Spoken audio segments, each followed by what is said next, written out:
সালে তারপর ব্রেকআপ। তো তারপর থেকে আমাদের মামাদের ফ্যামিলিতে বড় হয়েছি, আমাদের মামাদের ফ্যামিলি ভালো।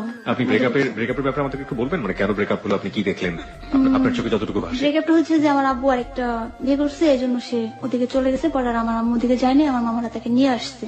কয় ভাই বোন ছিলেন আপনারা তখন? আমরা তখন 3 ভাই বোন। আমার বয়স 10, বোনের বয়সটা 5 বছর। তখন আমার ভাইটা জন্ম নেয়। এই সময় আপনার বাবা আরেকটা বিয়ে করেন এবং আপনাদেরকে ছেড়ে চলে যায়। আপনার মা কোনো আইনি ব্যবস্থা নেয়নি? আইনি ব্যবস্থা নিতে চাইছিল, পরে আমার মামা যিনি বলছে যে এগুলো করার দরকার নেই, আমাদের ফ্যামিলিতে এসব ঝামেলা নেই। তারপর আর আইনি ব্যবস্থা নেওয়া হয় নাই। মামা বলে যে তোমাদেরকে ক্যাটাগরি করার জন্য আমি নিজে আছি। তো উনি 2002 সালে দেশের বাইরে যায়, আজ পর্যন্ত তার কোনো খবর নেই, আর আমার আম্মা আইনি কোনো ব্যবস্থা নেয় নেই। মানে 2002 সালে যাওয়ার পরে আজ পর্যন্ত আপনি জানেন না যে কোথায় আছে, কি অবস্থা? কোথায় আছে, কি অবস্থা আছে জানি না। শুধু একবার আমাদের সাথে কথা হয়েছিল, প্লাস সে একবার আমাদের জন্য টাকা পাঠিয়েছিল। তাহলে আপনাদের এই পরিবার চলেছে কিভাবে? আমার আম্মা গার্মেন্টসে চাকরি করতো আর পাশাপাশি শাড়ির ব্যবসা করতো। এটা দিয়ে আপনাদের পরিবার চালাতো? এটা দিয়ে আমাদের পরিবার চালাতো। আর নানা বাড়ির অবস্থা ভালো, তো আমার আম্মা পুরোপুরি তাদের উপর নির্ভরশীল হয়ে পড়েনি। ওকে, ঠিক আছে। আপনি বলছিলেন যে আপনার জীবনে 2006 সাল হচ্ছে সবচেয়ে বড় ঘটনা।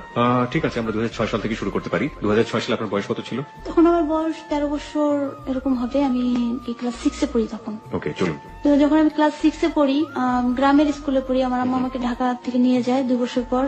আমার আম্মা 27 ডিসেম্বর যায় বলতেছে যে তোমাকে আর পড়াশোনা করতে হবে না, তুমি ঢাকায় চলো। আমি বললাম যে আম্মা কেন আমি ঢাকায় যাবো? গ্রামে আপনি কোথায় পড়তেন? আমি গ্রামে আমাদের বিকেনগর হাই স্কুলে পড়তাম। কিন্তু ওখানে আপনি থাকতেন কার কাছে? আমার নানা বাড়ি থাকতাম। ওকে, নানা বাড়ি থাকতাম, নানাদের ঘর সংসার দেখাশোনা করতাম, কাজকর্ম করতাম, আর সাথে পড়াশোনা। আর আপনার মা ঢাকাতে থাকতো? হ্যাঁ, আমার মা ঢাকাতে থাকতো, আমার নানিও ঢাকাতে থাকতো, আমার ছোট ভাই বোন দুটাকে দেখার জন্য। তার মানে কি আপনার নানি এক জায়গায় থাকতো, আপনার নানা আরেক জায়গায় থাকতো? হ্যাঁ, নানি বৃদ্ধ হয়ে গেছে, এখন ভাই বোন দুটাকে দেখা লাগবে, এই জন্য নানি ঢাকাতেই থাকতো বেশিরভাগ টাইম। ওকে, তারপর আমাকে নানার সংসার দেখতে হইতো পুরাটা। আর তাদের অনেক বড় গৃহস্থ, ওই কাজ করতাম আর পড়াশোনা করতাম। 2005-এর 27 ডিসেম্বর আমার ফাইনাল পরীক্ষা। মা যে বললো যে তোমাকে আর পড়াশোনা করতে হবে না, তুমি ঢাকায় চলো। বললাম যে মা কেন, আমি যে পড়াশোনা করতেছি আর তোমার এখানে 1 টাকা খরচও লাগতেছে না। আমার খরচ আমি সংসার থেকে বের করে নিতেছি, নানাকে অনেকভাবে হেল্প করতেছি, আর স্কুল থেকে কোনো প্রেশার আসতেছে না, আমি ভালো পড়াশোনা করতাম। তো সমস্যাটা কি? পরে বললো যে আমার পক্ষে সম্ভব না তোমাকে পড়ানো, আমি যে টাকা বেতন পাই এই টাকায় তোমাদের 3 জনকে মানুষ করতে পারবো না, তুমি কষ্ট করো, তোমার ভাই বোন দুটাকে মানুষ করতে দাও। তখন আমি অনেক কান্নাকাটি করছি। আমার ছোট মামাটা জুড়ে নিয়ে কাঠমিস্ত্রির কাজ করতো, মামাটার সাথে যোগাযোগ করতে পারিনি। আমার মা আমাকে ঢাকায় নিয়ে এসে গার্মেন্টসে ভর্তি করে দেয়। তো গার্মেন্টসে আমি কাজ যখন করি তখন অন্য মানুষকে থাকতাম, কাজ করতে পারতাম না। পারতেন? আপনার তখন বয়স কত গার্মেন্টসে যখন? তখন 13 বছর। 13 বছর বয়সে আপনাকে গার্মেন্টসে নিল? হ্যাঁ। ওকে। 2 মাস চাকরি করার পর আমি অসুস্থ হয়ে যাই। আমার চাচাতো মামা যে বিদেশে থাকে, আমার সেজো মামা, শোনার পর আম্মুকে রাগ করে বললো যে ওকে আপনি এখনই বাড়ি নিয়ে স্কুলে দিয়ে দিবেন। আমার আম্মু আমাকে বাড়ি তো ঠিকই নেয়, কিন্তু আমাদের বাসার নিচের তলায় একটা ফ্যামিলি ভাড়া আসে, ওনাদের ছেলে আমাকে পছন্দ করে বিয়ের জন্য। আমার আম্মা নানুর সাথে ওর সাথে ভালো একটা সম্পর্ক হয়ে যায়। তো ওই ছেলেটাকে আমার ভালো লাগতো না। কারণ ভালো লাগতো না, উনি একটা ভাদাইমা কোয়ালিটির, আমার এটা মনে হইতো। ভাদাইমা কোয়ালিটির? ওকে, মানে এটা আসলে কি, আপনি একটু এক্সপ্লেইন করবেন যে ভাদাইমা বলতে আপনি কি বোঝাচ্ছেন? আমি এটাকে দেখতাম কখনো কাজকর্ম করতো না, সারাদিন ঘুরে বেড়াইতো, ওনার যে বড় বোন আছে ছোট বোন আছে তাদের উপর উনি ডিপেন্ড করতো, নিজের থেকে কিছু করার চেষ্টা করতো না।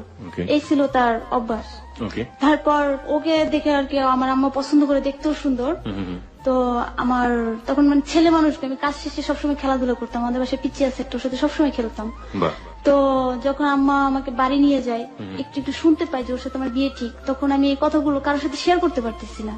তো আমি যে বাসায় জন্ম আমার, ওই বাসাটা আজও আছি। আমি সেই নানুর সাথে যা বলি যে নানু দেখো আমি তোমাদের কাছে বড় হয়েছি, এরকম করতেছে, আমি কিভাবে বাঁচবো। পরে আমার ওই নানু এটার প্রতিবাদ করে, ওর ফুপু আমাকে দেখতে আসে, দেখতে আসলে আমি সেদিন আমার নানুর কাছে যা বসে থাকি, আর দেখা হয় না। তো চলে যায়, তো চলে গেলে আমার আম্মা আমাকে দেশে নিয়ে যায়, ওকে সহকারে বললো যে ডালিয়া আমি তো অসুস্থ, তোকে ছাড়া আমি যাইতে পারবো না, আর তুই ছাড়া অন্য কারোর সাথে গেলে আমি অসুস্থ হয়ে পড়বো, এটা তুই ভালো করে জানিস।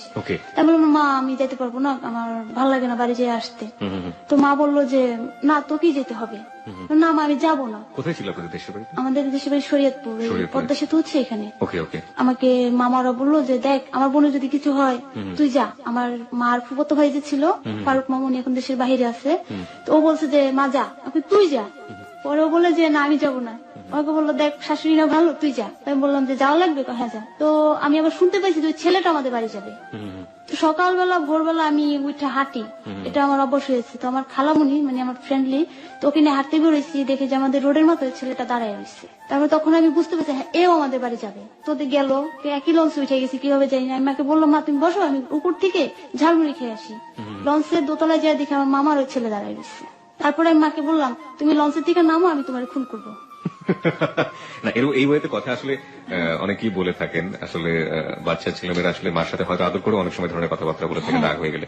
হ্যাঁ তারপর নামলাম, বললাম ও যেন আমাদের এই গাড়িতে না ওঠে, ও আলাদা গাড়িতে যাবে, আমাদের মানে ভ্যান গাড়ি। তো বাড়ি পর্যন্ত গেল, বাড়ি পর্যন্ত যাওয়ার পর আমি আর আমার নানার 9টা বাড়ি, তো 9টা নানা 9টা বাড়ি, তো আমি আমার মেজো নানার বাড়িতে বসে রয়েছি, যে বাড়িতে আমি কখনো যাই না।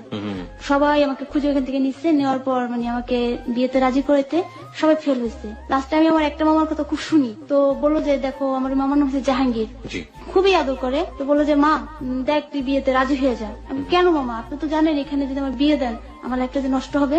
মা দেখ তুই যদি এখানে বিয়ে না বসিস, তোর মা আর তোর নানি দুজন আত্মহত্যা করবে, ঘরের দরজাটকে বসে রয়েছে, গলায় রশি দিবে এবং ধানের ওষুধ খাবে, এরকম মোমেন্ট করে তারা বসে রয়েছে। দুইজনে মিলে একসাথে আত্মহত্যা? হ্যাঁ দুজনে একই সাথে আত্মহত্যা করবে। তারা কান্নাকাটি করে একাকার হয়ে গেছে, বাড়ির সবাই এক জায়গায়। তো অনেক জোর জবরদস্তি করে আমি পরে বললাম যে মামা আমাকে তো আপনারা বিয়ে দিতেছেন না, মনে করেন জীবিত কবর দিতেছেন। তারপর জোর করে বিয়ে হলো 13 বছর বয়সে। হ্যাঁ ফেব্রুয়ারির 17 তারিখে আমার বিয়ে হয়। ও মাই গড, 13 বছর বয়সে আপনার কাজী কি রেজিস্ট্রেশন করেছিল আপনাকে? কাজের সামনে আমাকে নেয়নি, প্লাস কাজী আমার সম্পর্কে নানা লাগে। তো ওইখানে 2006 সালের 17 ফেব্রুয়ারি আমার বিয়ে হয়। বিয়ে হলে প্রচন্ড কান্নাকাটি করে বাসার সবাই কেন দিচ্ছে যে আজকে মনে হয় ডালিয়াকে বিয়ে দিলাম না, ওকে আমরা সত্যি জীবিত কবর দিলাম। কান্নাকাটি ঘন্টাখানিক করার পর ছেলে মানসিকতা, তো ঘর থেকে বেরোয় আমি আবার খেলতে চলে গেছি যে ওদের সাথে আমার কথা বলবো না। তো খেলতে গেছি, তখন দুপুর 1টা বাজে আমাকে খুঁজে নিয়ে আসছে। ছেলেটা আমার নানার ঘরে বসে রয়েছে। আমাকে বললো যে ডালিয়া তুমি কান্না করতেছো কেন? কান্না তো করবো আমি, তোমার বিয়ে দিচ্ছে পুরো ফ্যামিলি, আর আমি তো একা একা বিয়ে করছি। তাই আমি বলছি বিয়ে করতে আসছেন না? বলে যে হ্যাঁ। বিয়ে করছেন না? বলে হ্যাঁ। একা করেন আর ফ্যামিলি ছাড়া করেন? আপনি বিয়ে করা শেষ, এবার আপনি চলে যান, যে রাস্তা দিয়ে আসছেন সেই রাস্তা দিয়ে চলে যান, আমার সাথে দ্বিতীয়বার কথা বলার চেষ্টা করবেন না। পরে উনি অনেক কান্নাকাটি করছে, আমার নানিরা জোর বসে রাখছে, রাখার পর উনি আর যায়নি। তো আমিও বসে রয়েছি বোর হইয়া।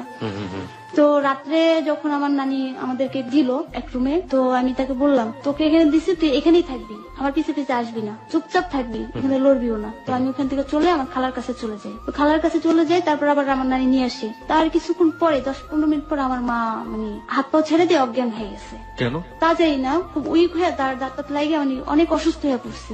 তখন তাকে নিয়ে টানাটানি সারা রাত। তো পরের দিন বললাম যে মা দেখছো আমার সাথে যে অন্যায় করছো, তুমি নিজেও সুখী না, এটা আমার খালারা বলছে।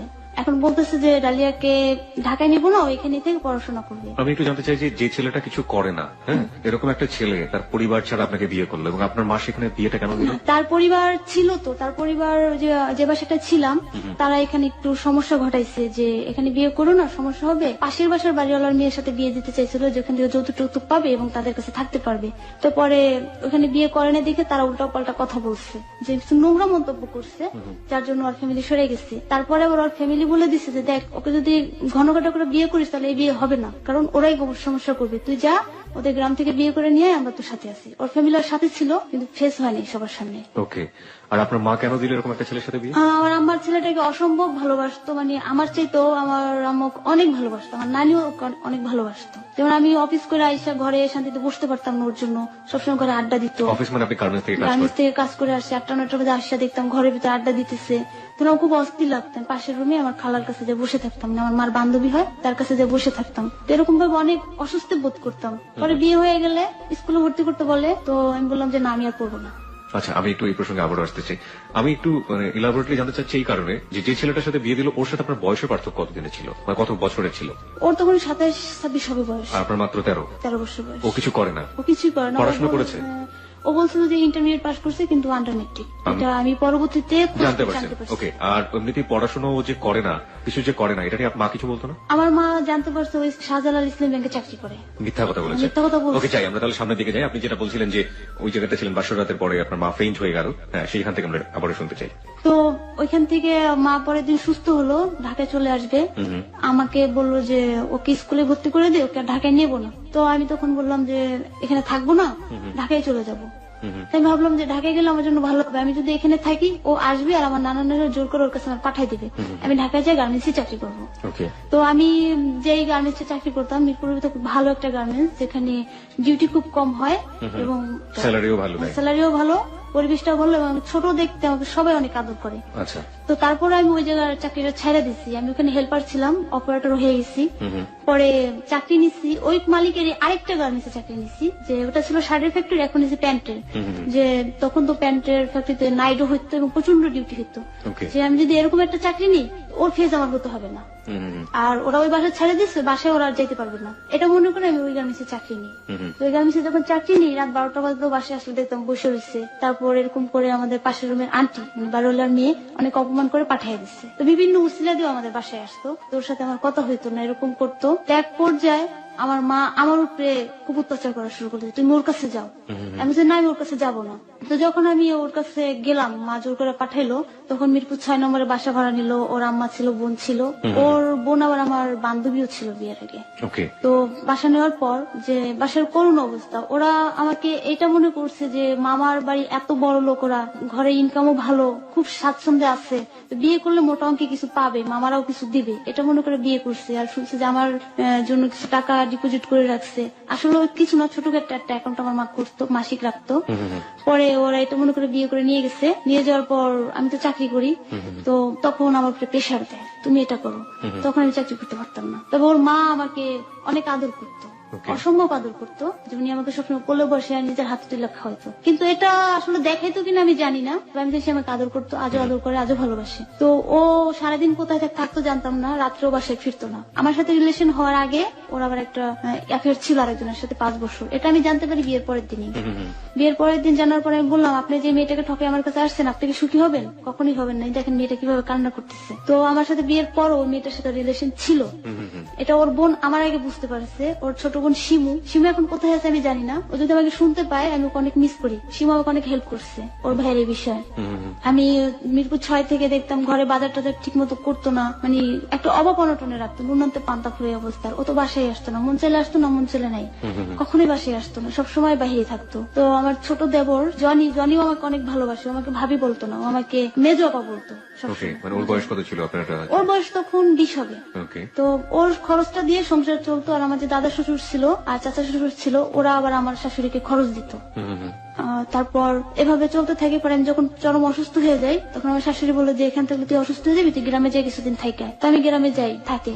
তখন দেখতাম ঘরে খুব অনটন চলতেছে। পরে আমার নানু বাড়ি যে আমি 15 দিন থাকি, থাকার পর ওখানে চিকিৎসা করে, কবিরাজি চিকিৎসা, ডাক্তারের চিকিৎসা এখান থেকে করে। 15 দিন পর চিকিৎসা করে আপনার কি সমস্যা হয়েছিল সেই সময়? আমার ওরা বলছিল যে বান মারছে, যে কারণে স্বামীরে ভালো লাগে না, নাকি অন্য কিছু? স্বামীরে ভালো লাগে না এটাও আছে। তারপরে আমি অসুস্থ হয়ে যেতাম, কেন অসুস্থ হতেন আপনি? অসুস্থ হয়ে যেতাম, খাইতে পারতাম না, তারপর দিন দিন শুকিয়ে যাইতাম, সবার সাথে খারাপ ব্যবহার করতাম, পাগলামো করতাম।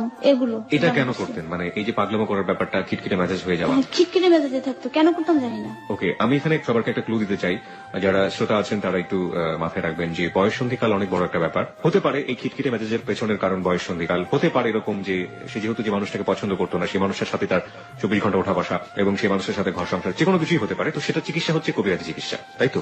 তারপর তো আমাদের গ্রামে নিয়ে আমাকে ধারানি দেয়, মানে বিভিন্ন জায়গায় সাবধানের সাথে পানি এগুলো দিয়ে ধারানি দেয়, এক নতুন কাপড় পরে গোসল করায়। কি করে আমাকে একটু বলবেন, প্রসেসটা কি ছিল? ধারানি আমি নতুন শুনছি।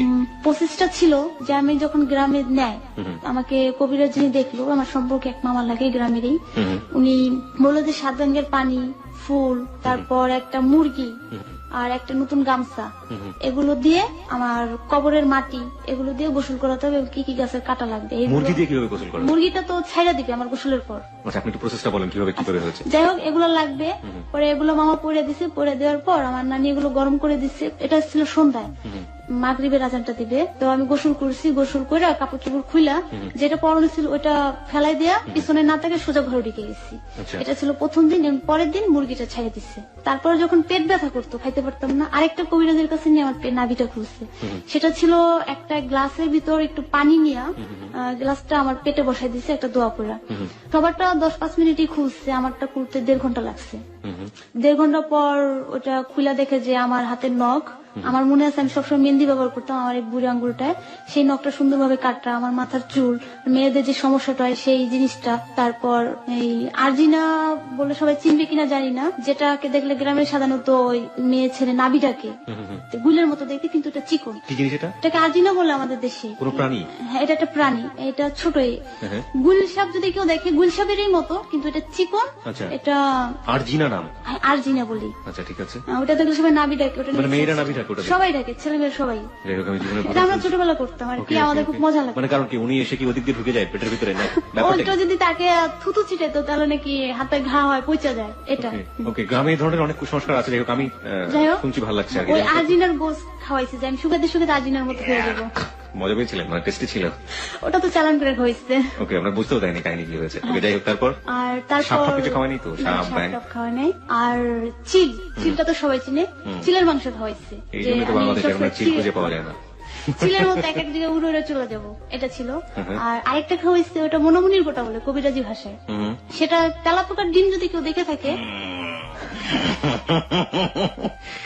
দয়া করে আমাদেরকে ছেড়ে যাবে না। ভবিষ্যতে আরো কি কি খাবো আমরা বা খাচ্ছে মানুষ, আপনি একটু জেনে নিন। তারপর? তেলাপোকার ডিমের মতো কিন্তু আকৃতিটা আরেকটু ছোট এবং দুইটা মাথায়, যে ধানের যেমন হুং থাকে মাথায়, ওরকম হুং। ওইটা একটা খাওয়ালে পাগল হয়ে যায়, দুইটা খাওয়ালে মারা যায়। আপনাকে কয়টা খাওয়াচ্ছে? আমাকে দুইটা খাওয়াইছে। মেরে ফেলতে চেয়েছিল? মেরে ফেলতে চেয়েছিল। মানে ওগুলো সব আপনার গ্লাসের মধ্যে সবকিছু উঠে চলে আসছে? এগুলো আপনি নিজে চোখে দেখেছেন? এগুলো পরে আমার ওন্নাটার উপরে উনি ঢেলে ফেলেছে। না না না না, আপনি কি দেখলেন যে আপনার নাভির ভিতর থেকে এগুলো বের হচ্ছে? না না, এগুলো আমি দেখবো। তেলাপোকা একটা, তারপরে কিসের মাংস, কিসের কি? এগুলো আমি দেখবো কিভাবে? আমার পশমের করে শিরশির করতেছিল, তো ওগুলো ওঠানোর পর আমার উন্নয় ঢালছে, আমি পরে দেখছি আরো কি কি যেন ছিল, ওগুলো পচে টচে গেছে। মানে আপনি তো দেখেননি আপনার শরীর থেকে এগুলো বের হচ্ছে, কিন্তু আপনি দেখলেন যে গ্লাসে।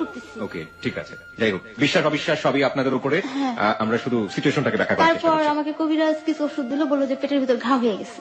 ওকে, তো ওই ওষুধগুলো খাইতে বলছে, খাইছি, তো কিছুটা সুস্থ হয়েছি।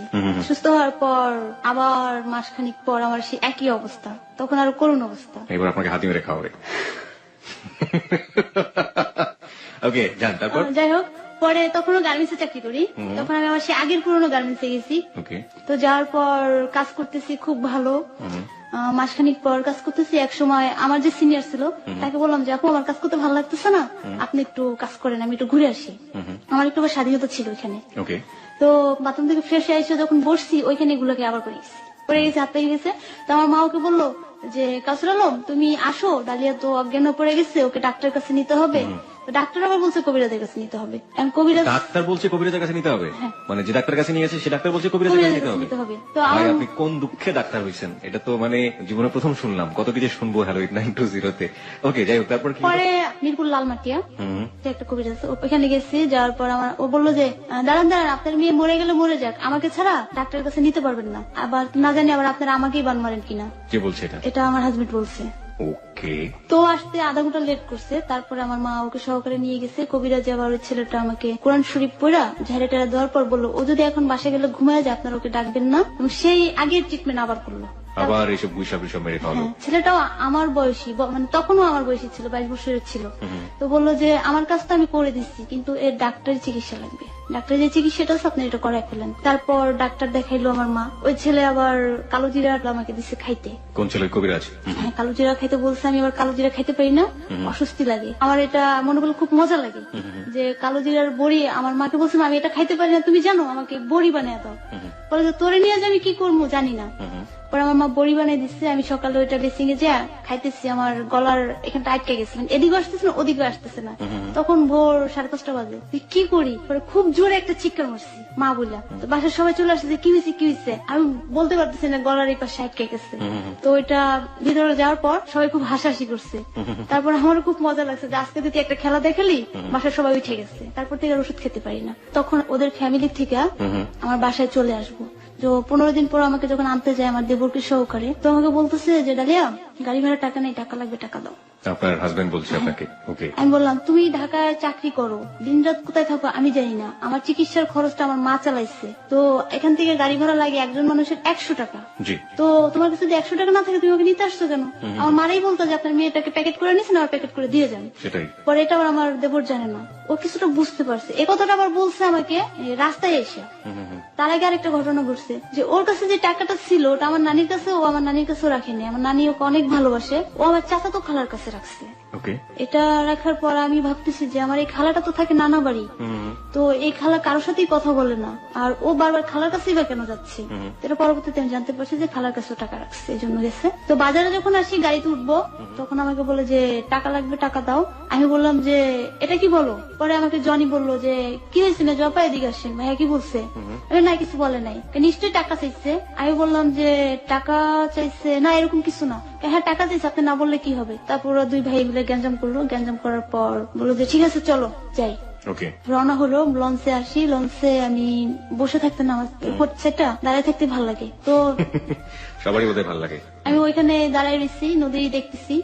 তো হঠাৎ করে একটা ফোন নিয়ে পিছন সেটে চলে গেল, আর জনি আরেক সেটে। তো বলতেছে নাও টাকা আসছে, আমার এক অফিস কলিগের সাথে দেখা হয়েছে, তো উনি আমাকে এখন টাকা দিচ্ছে, এই টাকা দিয়ে যাওয়া যাবে। তারপর সেদিন বাসায় আসলাম, 4টার দিকে বাসায় এসে পৌঁছেছি। বাসায় এসে দেখি বিশাল অবস্থা, মানে যে নুনান্তে পান্তা ফুরায় আমার শাশুড়ি, সেই জিনিসটার নাই। মনে হয় যেন এখন সে অনেক হয়ে গেছে। বাসায় খাওয়া দাওয়া মানে একটার পর একটা, মানে কোনটা থেকে কোনটা খাবে, কোনটা থেকে কি করবে, এই অবস্থা। মানে হঠাৎ করে এরকম চেঞ্জ কেন? এটা আমি যাওয়ার পর হয়েছে। আমাকে পাশের ঘরের ভাবি বলছে যে ভাবি আপনি থাকতে এই অবস্থা, আর আপনি যাওয়ার পর তো আপনার সংসারের অবস্থা খুবই ভালো, তারা চলতেছে। আমার শাশুড়ি সবসময় টাকাটা লুকিয়ে রাখতে, পরে জানতে পারি আমাকে ওই ভাবি বলছে এই কথাটা, যে আপনি যাওয়ার পর তারা খুব ভালো চলছে, খুব ভালোভাবে করছে, কিন্তু আপনি আসলে অভাবটা কেন দেখায়। মানে আপনি ওখানে গেলে অভাবটা দেখাতো এই কারণে যাতে আপনি বাবার বাড়ি থেকে কিছু নিয়ে আসেন। বাবার বাড়ি থেকে কিছু নিয়ে আসি বা চাকরি বাকরি কিছু করি, কিন্তু আমি তখন চাকরি করতে পারতাম না। তবে হাতে সেলাই কাজ করতাম, আমি কখনোই বেকার থাকতাম না, টুকটাক একটা এক্সপেরিমেন্ট করতাম। ওকে। আপনি হাতের কাজ পারেন? মানে কি ধরনের হাতের কাজ করেন? টেলারিং এর কাজ, সেলাই পারি, এখন কাটাও পারি।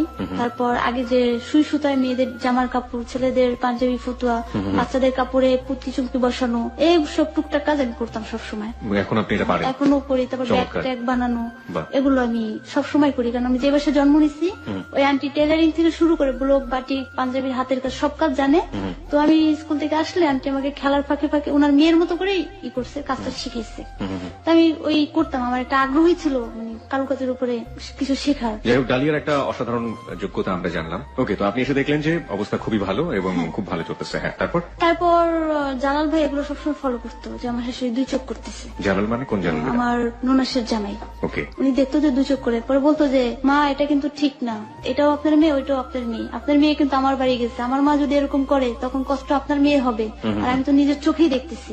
তারপর আমার শাশুড়ি বাসাটা ছেড়ে দিচ্ছে। আমি যে মাসে গেছি ওই মাসেই বাসা ছাড়ছে, তখন মাসের ছিল 22 তারিখ। বাসা ছেড়ে নিচ্ছে। ওনারা প্ল্যান করছে যে আমার হাজবেন্ড যে থাকবে ব্যাচেলার, আর আমি আমার মার কাছে যাবো। তা আমি তো জানি যে আমার হাজবেন্ড ব্যাচেলার কখনোই থাকবে না, সে যেখানেই থাক না কেন রাতে তো কখনোই বাসায় থাকে না, দিনের বেলা কোথায় থাকে জানি না, শুধু খাওয়ার টাইমে আসে, আমার মার কাছে এসে যাবে। এর আগেও সে এই কাজটাই করছে। আপনার আমার কাছে? আমার আম্মার কাছে মাসখানেক ছিল, কোনো খরচ দিত না, আর আমি চাকরি করতাম। তারপর এটা আমি বুঝতে পারছি। পরে বললাম যে না, এটা হবে না, ও তো আমার মার কাছে যা থাকবে, ব্যাচেলার থাকতে পারবে না, হয়তো আপনারা আমাকে সাথে নিয়ে যান, আর তো আপনার ছেলে আমার মার বাসায় কখনোই যেতে পারবে না। তো আমি আমার মায়ের বলছি, দেখো একবার আমাকে তোমরা পাঠাইছো, নেক্সট ডে কিন্তু আবার বলতে পারবে না যে ওই বাসায় এসে থাকে, তুমি কিছু বলিস না কেন, কারণ ওকে আমি দেখতে পারি না, কোনোদিন দেখতে পারবো না। আচ্ছা, আমি একটু গল্পের প্রয়োজনে আমার কিউরিওসিটির কারণে আমি প্রশ্নটা জিজ্ঞেস করছি। Nothing is impossible in any kind of relationship.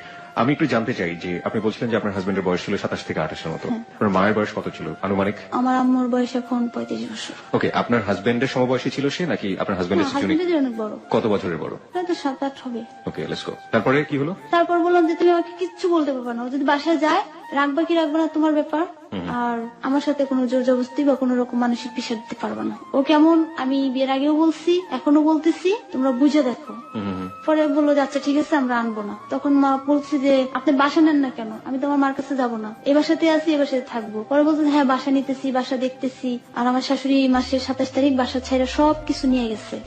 তো দুলাভাই শুধু এগুলো বসে বসে দেখতেছে। পরে বললো যে আম্মা আপনি এগুলো প্যাকেট করতেছেন কেন? বলে কেন, বাড়ি নিয়ে যাবো। আপনি যে বাড়ি নিয়ে যাবেন, আপনার ছেলে আর ছেলের বউ কি খাবে, কোথায় থাকবে, ওদের এগুলো লাগবে না। না, ডালিয়া তো ওর মার কাছে যাবে, আর আলম তো ব্যাচেলার যাবে। পরে দেখে যে ওনারা ওই দিন সন্ধ্যায় গাড়ি তুলবে, সব গোছানো শেষ, ঘরে 1 কেজি চাল ছিল, আর সবজি টবজি সব শেষ করে ফেলছে। পরে বললো ওরা তো এখন আরো 2 দিন থাকবে না। হ্যাঁ, এই 2 দিন ওরা কি খাবে, আপনি সব নিলেন। পরে দুলাভাই নিজের হাতে ওই চালটা, বেডিং পত্রটা, আর ঘরে যে ফ্যানটা ছিল, আর একটা পাতিলা, আর একটা হাড়ি রাখছে ছোট ছোট, আর একটা প্লেট রেখে দিচ্ছে, আর বড়িটা রেখে দিচ্ছে, যে এগুলো রেখে যান, আমি আর শিল্পী আজকে এখানে থাকবো, এখানে খাবো। পরে আমার শাশুড়ি ওনাদের জন্য রেখে দেয়, পরে আমি ওনাদের জন্য রান্না করে রাখছি, খাওয়া দাওয়া করে চলে গেছে। তো আমি তখন একা একা কান্না করতেছি, শিমু চলে যাবে, শিমুকে নিয়ে আমি আমার বসে অনেক মজা করছি। শিমু মানে হচ্ছে আপনার আমার বান্ধবী? ননদ, হ্যাঁ বান্ধবী। এই 2 নম্বর স্টেডিয়ামের সাথে আমাদের বাসা, আমাদের দেওয়ালটা পারাইলে স্টেডিয়ামের ফলটা চুরি করা যায়। করেছেন কখনো? আমি ভীষণ আকারে চোর। ওকে, আমাদের স্টুডিওতে এমন কিছু নাই যেটা আপনি আপনাকে যাওয়ার সময় আমরা চেক করবো। ওকে, আপনাদের আমি শিমুকে বলতাম, শিমু চল গাছে উঠে পেয়ারা পারি। এর আগেও একাধিকবার আমরা 11 নম্বর থেকে এক বাসায় কলার মুচি চুরি করে নিয়ে আসছি, এটা বাজি ধরে নিয়ে আসছি। তখন বিকাল হলেই ওই দেওয়ালের উপর উঠে লবণ মরিচ মিক্স করে পেয়ারা চুরি করে খেতাম আর অনেক মজা করতাম। সকল চোরই চোর নয় বন্ধু, চোরেরা কেউ ভাবে স্বীকার করে না। ওকে আসলে দোষ দিয়ে কোনো লাভ নেই। ওকে যদি সামনে থেকে আপনারা দেখতেন তাহলে বুঝতেন যে ও আসলে, আমি তো বলবো যে মেয়ে আসলে হওয়ার জন্য আরো বয়স দরকার হয় আমার মনে হয়, যেটা 21-22 বছর কিশোরই বলতে পারি, আমরা যুবতী বলতে পারি। ওর জীবনের ঘটনাগুলো যেভাবে ঘটে গেছে আপনারা শেষ পর্যন্ত অপেক্ষা করবেন স্টোরিটা শোনার জন্য। আর একটা কথা বারবারই বলি, জীবনের গল্পে কখনোই কোনোভাবেই অনুমান করা যায় না যে আসলে কি ঘটতে যাচ্ছে এরপরে, কারণ জীবনের গতিটা আসলে একেবারেই অপরিচিত, সবসময় থাকে। তারপর এর আগে আবার শিমুকে নিয়ে অনেক ঘটনা ঘটে গেছে, যে ও পেয়ারা চুরি করতাম, বৃষ্টি আসলে দৌড়াদৌড়ি করতাম, এলাকাটা খোলামেলা ছিল। বাসায় আপনার একই বয়সে ছিল? ও আমার একটু সিনিয়র, 3 বছরের সিনিয়র। ওকে, প্রায় সমবয়সী বলা যায়। তো এরকম চুরি করতাম আর দুষ্টামি ফাজলামি করতাম। তো আমাদের পাশের ঘরে আন্টি আমাকে ডাকলো, মা তুমি এবারে বউ নাকি? হ্যাঁ, তো তুমি বাচ্চার মেয়ে তো করো কেন? তো আমার শাশুড়ি বলতো যে এটা আমার মেয়ে, এটা আমার বউ না, ও যা খুশি তাই করো, আপনারা কেউ কিছু বলবেন না, এটা বলতো। তো একদিন বৃষ্টি হয়েছে, তো খুব ইচ্ছে করতেছে চটপটি খাবো এবং বৃষ্টিতে ভিজবো। তো এখন কি করে, আমাদের এলাকায় আবার পানি উঠে গেছে হাঁটুর উপরে। তো শিমুকে বললাম চল যাই, আমাদের মিরপুর বেরিবাদ খুবই ভালো লাগতো। তো রিক্সা নিয়ে চলে গেলাম। তখন বললাম যে শিমু তোর ডার্লিং নিয়ে চল, মানে আমার ছোট ভাই ফয়সাল, ওর বয়স তখন 5 বছর হবে। আচ্ছা ঠিক আছে। তো ফয়সাল রে বললাম যে মিরবিটার মোড়ে আস, আমরা অমুক জায়গায় যাইতেছি। সত্যি আপু? হ্যাঁ। তো শিমুর ফোনটা প্যাকেট করে রিক্সা করে যাইতেছি, যে বেরিবাদে বৃষ্টিতে ভিজে অনেক মজা করলাম। সেখানে যে নদী ছিল সেখানে গোসলও করছে আমি, শিমু, ফয়সাল। 6 নম্বর আদর্শ স্কুলের এখানে চটপটি খেয়ে বাসায় বিরা দেখে যে হাঁটু পানি, তো কি হাঁটু পানির সময় বাসায় পানি উঠে গেছে, এগুলো পরিষ্কার করলাম। তারপর যেখানে ছিলাম যে শাশুড়ি চলে গেল, তারপর বাসাও আর নেওয়া হলো না। এখন বাসায় কিচ্ছু নাই, খাওয়ার মতো কিছুই নাই, ও বাসায় আসে না, কোথায় যায় কে জানে। আমার যে টুকটাক হাতের কাজের টাকাটা ছিল, এটা আবার আমি যখন ব্যাগ চেক করি যে দেখি টাকাটা নিয়ে চলে গেছে। এখন আমার কাছে মাত্র 2-3 টাকা আছে, আর আমি কারোর কাছে চাইও খাবো না। আর আম্মুর বাসা 2 কদম সামনে, মিরপুর 6 থেকে 7, আম্মুর কাছে আমি যাবো না, কষ্ট করবো, আম্মুর কাছে যাবো না। এখন আমার অনেক ক্ষুধা লাগছে, 3 দিন হয়ে গেছে আমি কিছু খাই না। এখন আমি কি করি? পরে ভাবলাম ও হয়তো আসবে, তো আসলে আমি বলবো কিছু নিয়ে আসো। তো বাসায় সামনে ছাগলা আসছে, ছাগলার কাছ থেকে আমি 1 ফোঁটা কলমি শাক কিনছি।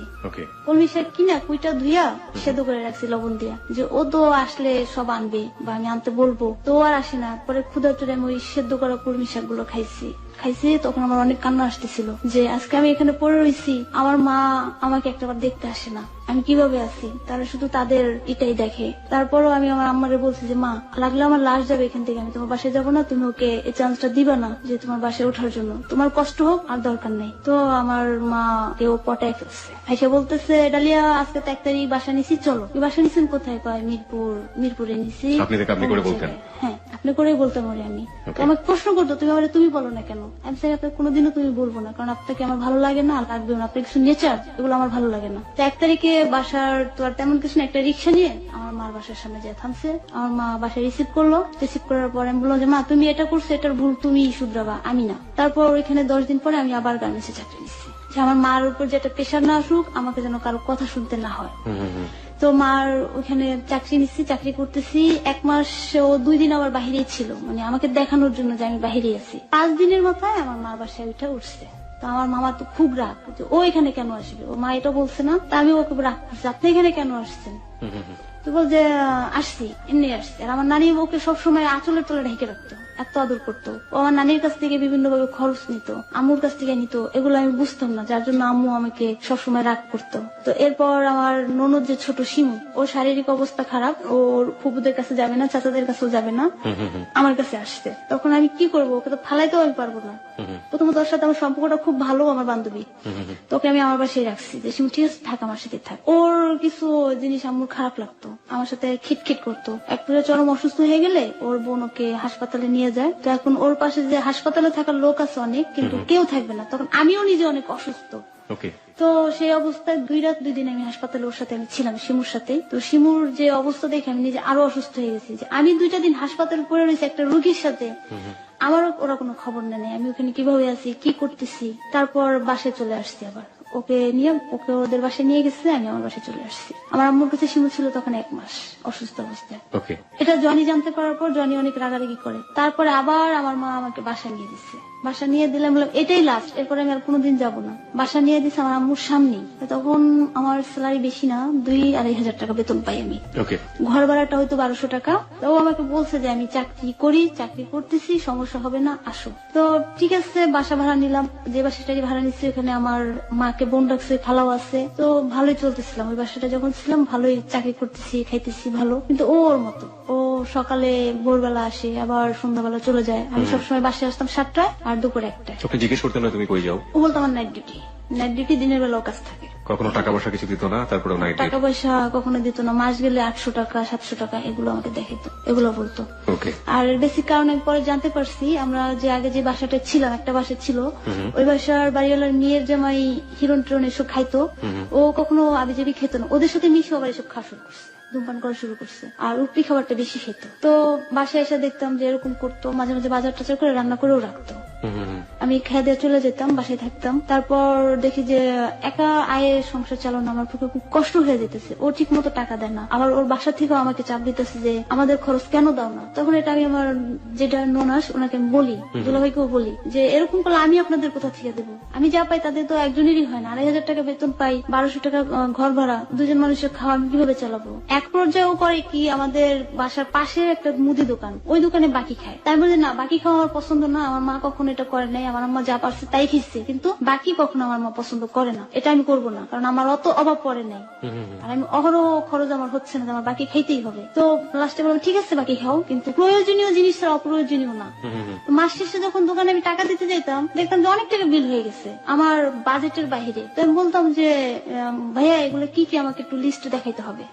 তো লিস্ট গুলো যখন দেখতাম যে শুধু সিগারেট চকলেট, তাছাড়া আর কিছুই না, আমার সংসারের প্রয়োজনীয় জিনিস না, তো আমাকে ভাউচার দিতে এগুলো আমি খাইছি, কারণ আমি তো দেখতাম না। এই অবস্থা, ওইখানে ছিলাম 3 মাস। ওই বাসাটায় থাকা অবস্থায় আমি আর চরম আকার অসুস্থ হয়ে যাই, বমি টমি করে অবস্থা খারাপ হয়ে যায়। তো সেই বমি টমি গুলো নিজেই পরিষ্কার করছে। ওই যখন আমি ঘরের ভিতরে বমি করি, খাটের নিচে ও নিজের হাতটা তুইলে ওই বমি গুলো ফেলাইছে, পরিষ্কার করছে। তারপর আমার যে উঠলে যে দেখে যে চুলায় ভাত বসেছি, সেটা নাকি আমি হাত দিয়ে একদম বাড়িতে ফালাইয়াও দিতাম। আমাকে খালা রাগ করতো, তুই এগুলো কেন করিস? তখন ও বলতো যে খালা ও তো ছোট মানুষ, ও তো বোঝে না, আর ওর তো শরীরও ভালো না, খিটখিটে মেজাজ থাকে, থাক ওরে আপনারা কেউ রাগ করেন না, দেখেন না আমি তো রাগ করি না, এ কথাগুলো বলতো। তারপরে আমি ওকে দেখতে পারতাম না। তারপরে ও একদিন আমার জোর জবরদস্তি ফিজিক্যাল রিলেশন করতে চাই, ফার্স্ট ওই দিন। তারপর বিয়ের কতদিন পর? তখন 2006-07। মানে বিয়ের 1 বছর পরে ফিজিক্যাল রিলেশন? হ্যাঁ, কারণ এর আগে ও বাইরে থাকতো। চেষ্টাও করেনি কখনো? চেষ্টাও করছিল, করেনি, আমি সুযোগ দেইনি।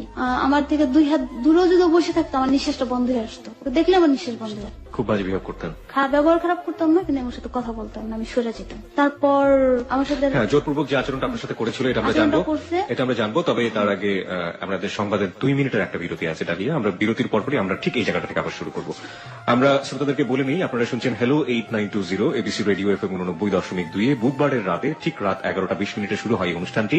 আজকে আমরা হ্যালো 8920 32তম পর্ব পার করছি, এবং এই 32তম পর্বের হট সিটে বা মঞ্চে আমরা যেটাই বলি না কেন আছে ডালিয়া তার জীবনের গল্প বলে যাচ্ছে।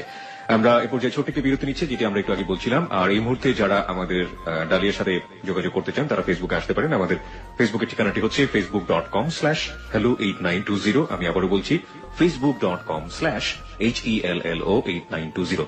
ওখানে যাবেন, যাওয়ার পরে আপনি লাইক দেবেন, লাইক দেওয়ার সঙ্গে সঙ্গে আপনি আমাদের হ্যালো 8920 মেম্বার হয়ে যাবেন, এবং এই পেজটি থেকে আমাদের পুরনো অনুষ্ঠান ডাউনলোড করা থেকে শুরু করে যাবতীয় তথ্য হ্যালো 8920 আপনি পেতে পারেন। আর আমাদের ফোন নাম্বারটি জানাই আছে, আপনার ফোন নাম্বারে আপনি ফোন করে আপনার কথা বলতে পারেন, এবং একই সাথে আপনি যাবতীয় মন্তব্য থেকে শুরু করে আপনার জীবনের গল্প থেকে শুরু করে সবকিছু আমাদেরকে জানাতে পারেন। নিয়মটি হচ্ছে, প্রথমে আপনার নামটি বলতে হবে, তারপর যে নাম্বারে আপনার সঙ্গে আমরা যোগাযোগ করলে পাবো সেই সেল নাম্বারটি বলতে হবে, এবং তারপর আপনার জীবনের গল্পে আপনি যা বলতে চান সেটা বলবেন। তবে অবশ্যই 2 থেকে 3 মিনিটের মধ্যে, কারণ ফোনটি এখানে রেকর্ড করা হয়। আর আমাদের ফোন নাম্বারটি হচ্ছে 91156668। আমি আবারও বলছি 91156668। সংবাদের পরপরই আমরা ফিরে আসছি। আবারও মনে করিয়ে দিচ্ছি, ফেসবুকে একটি রেডিও স্ট্যাটাস দেওয়া আছে ডালিয়াকে নিয়ে, ওখানে গিয়ে আপনি কমেন্টস করতে পারেন। সাথেই থাকবেন।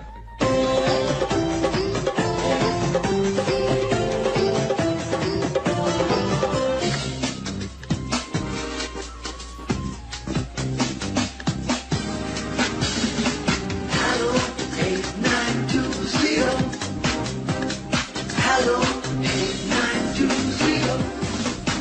সংবাদের পর আরো একবার স্বাগত হ্যালো 8920 তে। কিবরিয়াকে আপনারা শুনছেন এবং একই সাথে কিবরিয়ার সাথে আজকে রয়েছে ডালিয়া। এবিসি রেডিও FM 89.2 লাখো শ্রোতাকে আরো একবার স্বাগত জানাচ্ছি হ্যালো 8920 তে।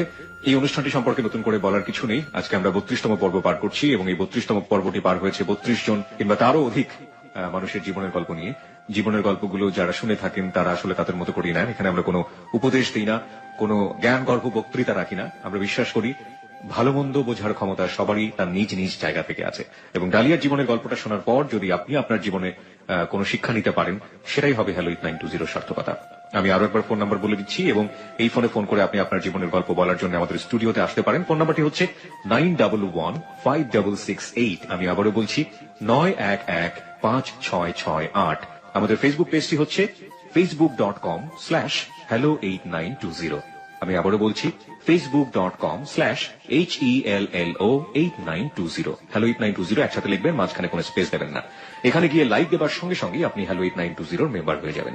আর এখান থেকে হ্যালো 8920 যাবতীয় তথ্যাবলী, অতিথির সঙ্গে যোগাযোগ থেকে শুরু করে যাবতীয় রকমের তথ্যাবলী আপনি এখান থেকে পেয়ে থাকবেন এবং পুরনো অনুষ্ঠানগুলো আপনি এখান থেকে ডাউনলোড করতে পারবেন। ডালিয়া, যে জায়গাটিতে আমরা ছিলাম, যে আপনি বলছিলেন যে অনেকদিন পর, বিয়ের অনেক দিন পর আপনার সাথে একটা শারীরিক সম্পর্ক হওয়ার গল্প আপনি বলছিলেন, ঠিক সেই জায়গাটা থেকে আমরা শুরু করতে চাই। তারপর যখন জোর করলো আমি ওর সাথে পরে খুব মিসবিহেভ রাফ বিহেভ করছি। তারপর আমার গায়ে একটা থাপ্পড় দিছে। থাপ্পড় দেওয়ার পর আমি জেদের মাথা ওইটা আমার যে কাপড় রাখার আলনা ওইখানে একটা কাঠ ছিল, ওই কাঠটা ধরে আমি 2-3টা বাড়ি দিছি। বাড়ি দিছি যেতে আমার গায়ে হাত তুললি কেন? তো বাড়ি দেওয়ার পর ও কিছু বলে নাই, চুপচাপ বসে রয়েছে। তো বলছে যে আপনার নাতি আমাকে মারে, আমার নানিকে বলছে। এগুলো বলার পর ও এরকমই করতো, বাসায় আসতো না, ঠিক মতো খরচ দিত না, বাইরে থাকতো। আর আমি যে বাসাটা ছিলাম ওই আন্টি আমাকে বললো যে তোমার হাজবেন্ড বাসায় থাকে না, তুমি আসার 10 মিনিট আগে এসে ও ঘুমিয়ে পড়ে। এই যে বললেন শারীরিক সম্পর্কের জন্য আপনার এত অত্যাচার করলো, ফার্স্ট টাইম আপনাদের কি এটা হয়েছিল সেই সময়টাতে? হ্যাঁ, তারপর 2-3 বার হয়েছে। পরে নেক্সট যে বাসাটা যখন আমি একটু স্বাভাবিক হইতেছি যে না দেখি আস্তে আস্তে ঠিক করতে পারি কিনা, দেখি না, তখন ও আস্তে আস্তে ওর যে পুরনো যে গার্লফ্রেন্ড ওর প্রতি জড়াই গেছে। আর আমাকে বলতো যে তোমাকে বিয়ে করে ভুল করছি, ওকে বিয়ে করলে আমার ভালো হইতো। তো ওই গার্লফ্রেন্ডকে আমি আর শিমু খুঁজতে গেছি, পাইনি। যে সত্যি যদি তোরা বিয়ে করিস তাহলে বিয়ে কর, আমাদের কোনো আপত্তি নেই। এটা আমি আর শিমু চাইছি, তোরা যদি সত্যি চাই বিয়ে করে একসাথে হইতে তাহলে হোক, আমার কোনো সমস্যা নেই, আমি তোর লাগে থাকবো না। আর ওরা নাকি একবার বিয়ে করতে চাইছিল, তখন আমার ননাস দেখে ফেলছে, ওকে এখান থেকে নিয়ে আসছে। এটা ওর নিজের মুখেরই কথা এবং আমার ননাস বলছে। আগে যে বাজার করে রান্না করতো কিছুই করতো না। মানে শারীরিক সম্পর্কে অবস্থা হওয়ার পর থেকে পুরোটা চেঞ্জ হয়ে গেল। এখন ফুল চেঞ্জ হয়ে গেছে। এখন প্রায় সময় ও আমাকে টাকার জন্য চাপ দেয় যে তোমার মামাকে বললো আমাকে কিছু টাকা দিতে, আমি ড্রাইভিং শিখি, আমি একটা কিছু করি। আমি কখনোই বলবো না, আমি এখানে লাশ হলেও আমার মাকে বলবো না। এগুলো করতো। আমার মামা খুব কষ্ট পাইতো আমার দেখে, যার জন্য আমার মামা আমার সামনেও আসতো না। আমার মামাটা আমাকে আজও প্রশ্ন করে নাই যে ডালিয়া তুই বিয়ে করলি কেন।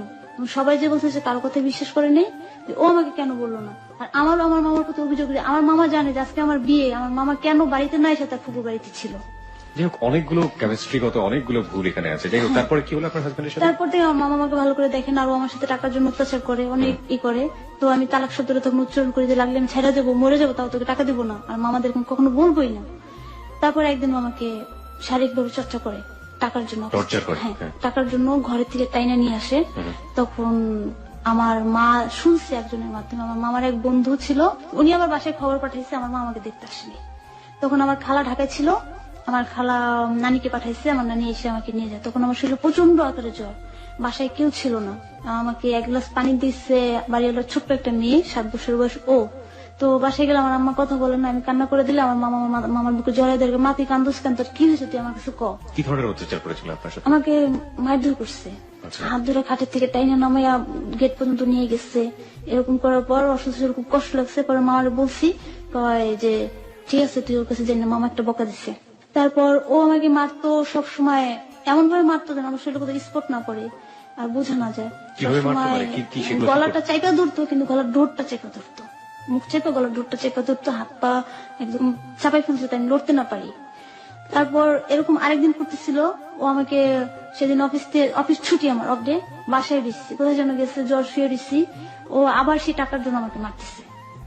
এখন আমি কিছু করতে পারতেছি না। আমি যখন উঠে চলে যেতে দিচ্ছি তখন ও বাসায় তো কেউ নেই।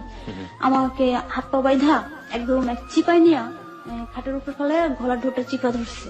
এর ভিতরে আমার নানি চলে আসছে। পরে আমার নানি বলছে যে আমার নাতিনে তোর কাছে দিচ্ছে, এই জন্য দেয়নি। তারপরে আমি বলছি যে আমি তোকে তালাক দিলাম, আজকে থেকে তোর সাথে আমার সম্পর্ক নাই, তুই আর কখনো আমার লাইফে আসবি না। তারপর বলে ঠিক আছে যা। পরে ওর ভাই বলছে যে তুই যে কাজটা করছিস, ওর বোনও বলছে তোকে আমার ভাই বলতে ঘৃণা করতেছে। ওইখানেই সম্পর্ক শেষ করে আমি আলাদা হয়ে মার কাছে চলে যাই। তারপর থেকে মার কাছে থেকে চাকরি বাকরি করি। তারপর থেকে ও প্রায় সময় বাসার সামনে আসতে এরকম করতো, এক পর্যায়ে ফ্যামিলি নিয়েও আসে। আসার পর আমি বলছি যে আমি যে আপনার ছেলের কাছে যাবো, আমার লাইফে কোনো সিকিউরিটি নেই, আপনি দিবেন, আজ বাদে কালকে আপনি চলে যাবেন, আমি কোন ভরসায় যাবো? যার হাজবেন্ড নাই তার কেউ নেই। তারপর আর আমাকে জোর জবরদস্তি কেউ করেনি। তারপর না করে দেওয়ার পর চলে গেল। প্রায় সময় বাসার সামনে এসে ঘুরঘুর করতো, কান্নাকাটি করতো, আমি ওদের ফিরেও তাকাইতাম না। ও এক রাস্তা আসলাম, আরেক রাস্তায় আসতাম। তো একদিন ও আমার হাত ধরে টান দিছে।